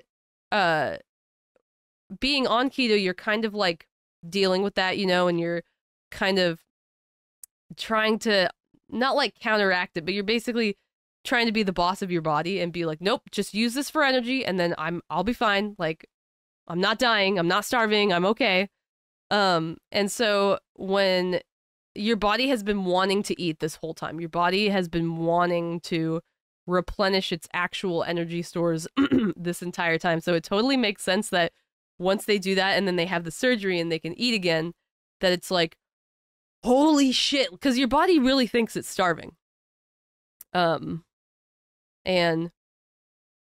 also, plot twist, people who are diabetic should not do the keto diet. Don't do the keto diet if you are diabetic, I don't think, because I think you'll get ketoacidosis, and you're already at a risk for that if you're diabetic. But yeah, that's really interesting, actually. I didn't know that they made them do that before the surgery. Yeah, I don't know the percentage of people that this happens to when they stop, or how many people like end up going back on it. But this is like, I would say this is like worst case scenario, because this can mean that your diabetes will return. Like if you reversed it with Ozempic and then you went off of it, it can likely come back because your body probably really needs that in order to help you. And in terms of the long-term effects of Ozempic, unfortunately, we don't really know much about that because it hasn't been around long enough. It's only been around since 2017. It's a baby. But for now, I think we can ride the high that this is something that can really be a positive change for us health-wise. Yeah. That's what I got. You guys survived. You survived. I think that was my most molecular biology, biochemistry intensive lecture. So that was great, and that was a lot of fun. I'm always particularly interested in our gut brain axis and things like that. So I'll hang for a sec if anyone has any more questions. But yeah, we did it. We've done it. Yeah, diabetes and usually obesity. Like you have to have a pretty high BMI if you don't have diabetes. I don't think it's like getting a narcotic because well, narcotics are controlled substances, and I don't think Ozempic is a controlled substance. But obviously doctors just kind of give out narcotics sometimes. And I do feel like doctors give out Ozempic. Literally, Amy fucking she used a doctor, like a random doctor, to get her a Paxlovid prescription so that she could delete her COVID. And just today, was it today? I think it was yesterday. Yesterday, she got a text from the same service that was like, "Do you want Ozempic? Do you want the weight loss?" It said weight loss too. It's like, that pisses me off. You can't say weight loss. Can I see the text? Yeah. Yeah, honestly. And I think it's really, really important for public health that people who need it have access to it. My problem with us, it's not like a problem with famous people using it. It's just that the famous people are the ones in the public eye. My problem with people using it who don't need it is it creates a stigma, just exactly like a lot of other drugs. And it's like really annoying. Our mission is to expand access to a long and healthy life, and we're thrilled to introduce our latest offering, a holistic prescription weight loss program called Shed It. We now provide medical weight loss treatment with Semaglutide, the active ingredient in Ozempic, and Tirzepatide, the active ingredient in Zepbound. Why the fuck? This is, yeah, holistic. This is so stupid. They don't know anything about you. And like, why are we making people think that they need to take Ozempic when they're not even obese and they don't even have diabetes? I mean, I hate it. It does infuriate me. Like, it's not even holistic. No, like, what is that? I don't even know what they mean by that. It must be that their Shed It program is the holistic part. No, yeah, but it's supplemented by this drug. I hate it so much. People already feel bad for being fat. People feel bad for being obese. People feel bad for having to do weight loss drugs. People feel bad for having to do Ozempic. It just adds to all that. And I know that, like, other controlled substances make people feel, I don't know, other controlled substances make people feel like that. I know so many, especially women, so many women who have ADHD who were diagnosed in like their 20s because young women don't have ADHD. Toxic culture, exactly.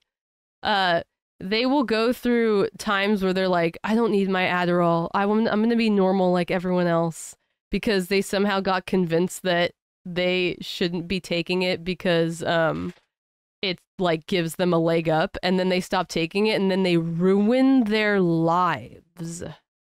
They significantly destroy their lives because they're not taking their medication. Yes, same with antidepressants.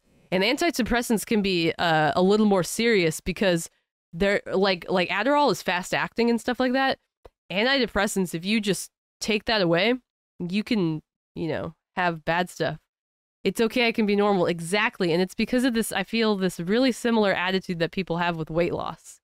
And it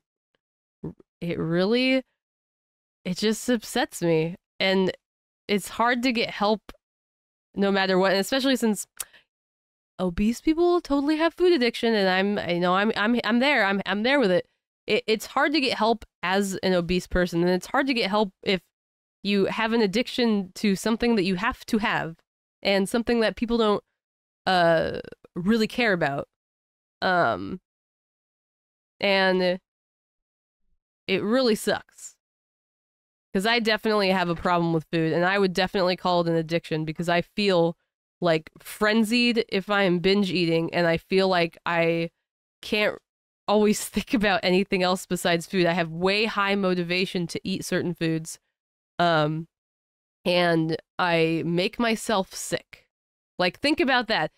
Me, someone who has a phobia about getting sick, I make myself sick by eating too much. I mean, it's clear as day to me.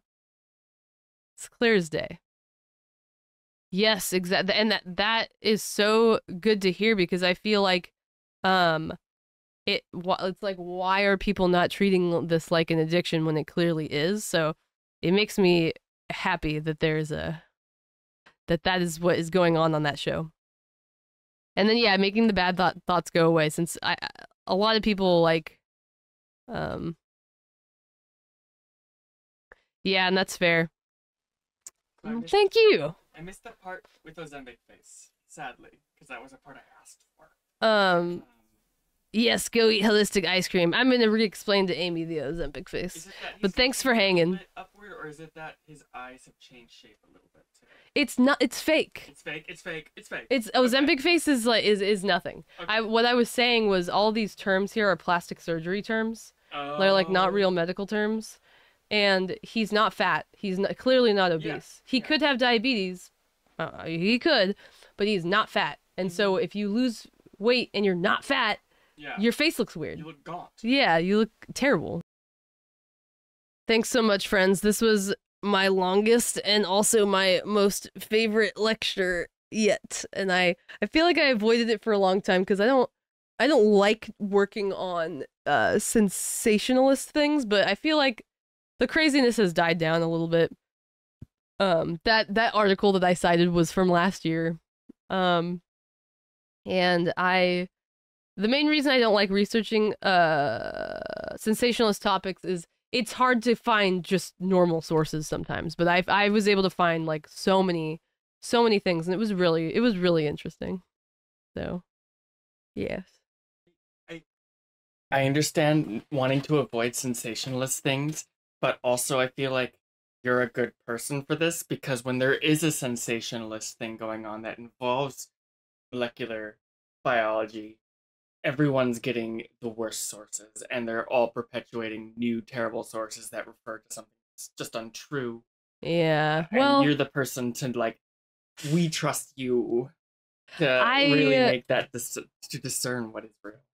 I appreciate that, but the big problem is it's hard for me to find things. Even studies can be terrible about sensationalist topics. Like, even if I find a study on NCBI, I might read it and be like, they didn't have a control. Like that, it's that stuff too. Yeah. It's obviously not clear and plain to see for any of us, Yeah. especially even you. No science, misinterpreted science, or so much. Yeah, it's hard to find like a happy medium. And I'm glad that I can provide it, because I toe the line sometimes, because I really liked getting into the heavy biochemistry and molecular biology, and I feel like it was actually done in a way that like someone who has never been exposed to that might not want to throw up. You know, it wasn't so bad. You are all the best. This was fantastic. I will have the sources up later this week probably, and then I'll be figuring out a new subject soon. So thanks again, friends, so much. This was fantastic. Yeehaw.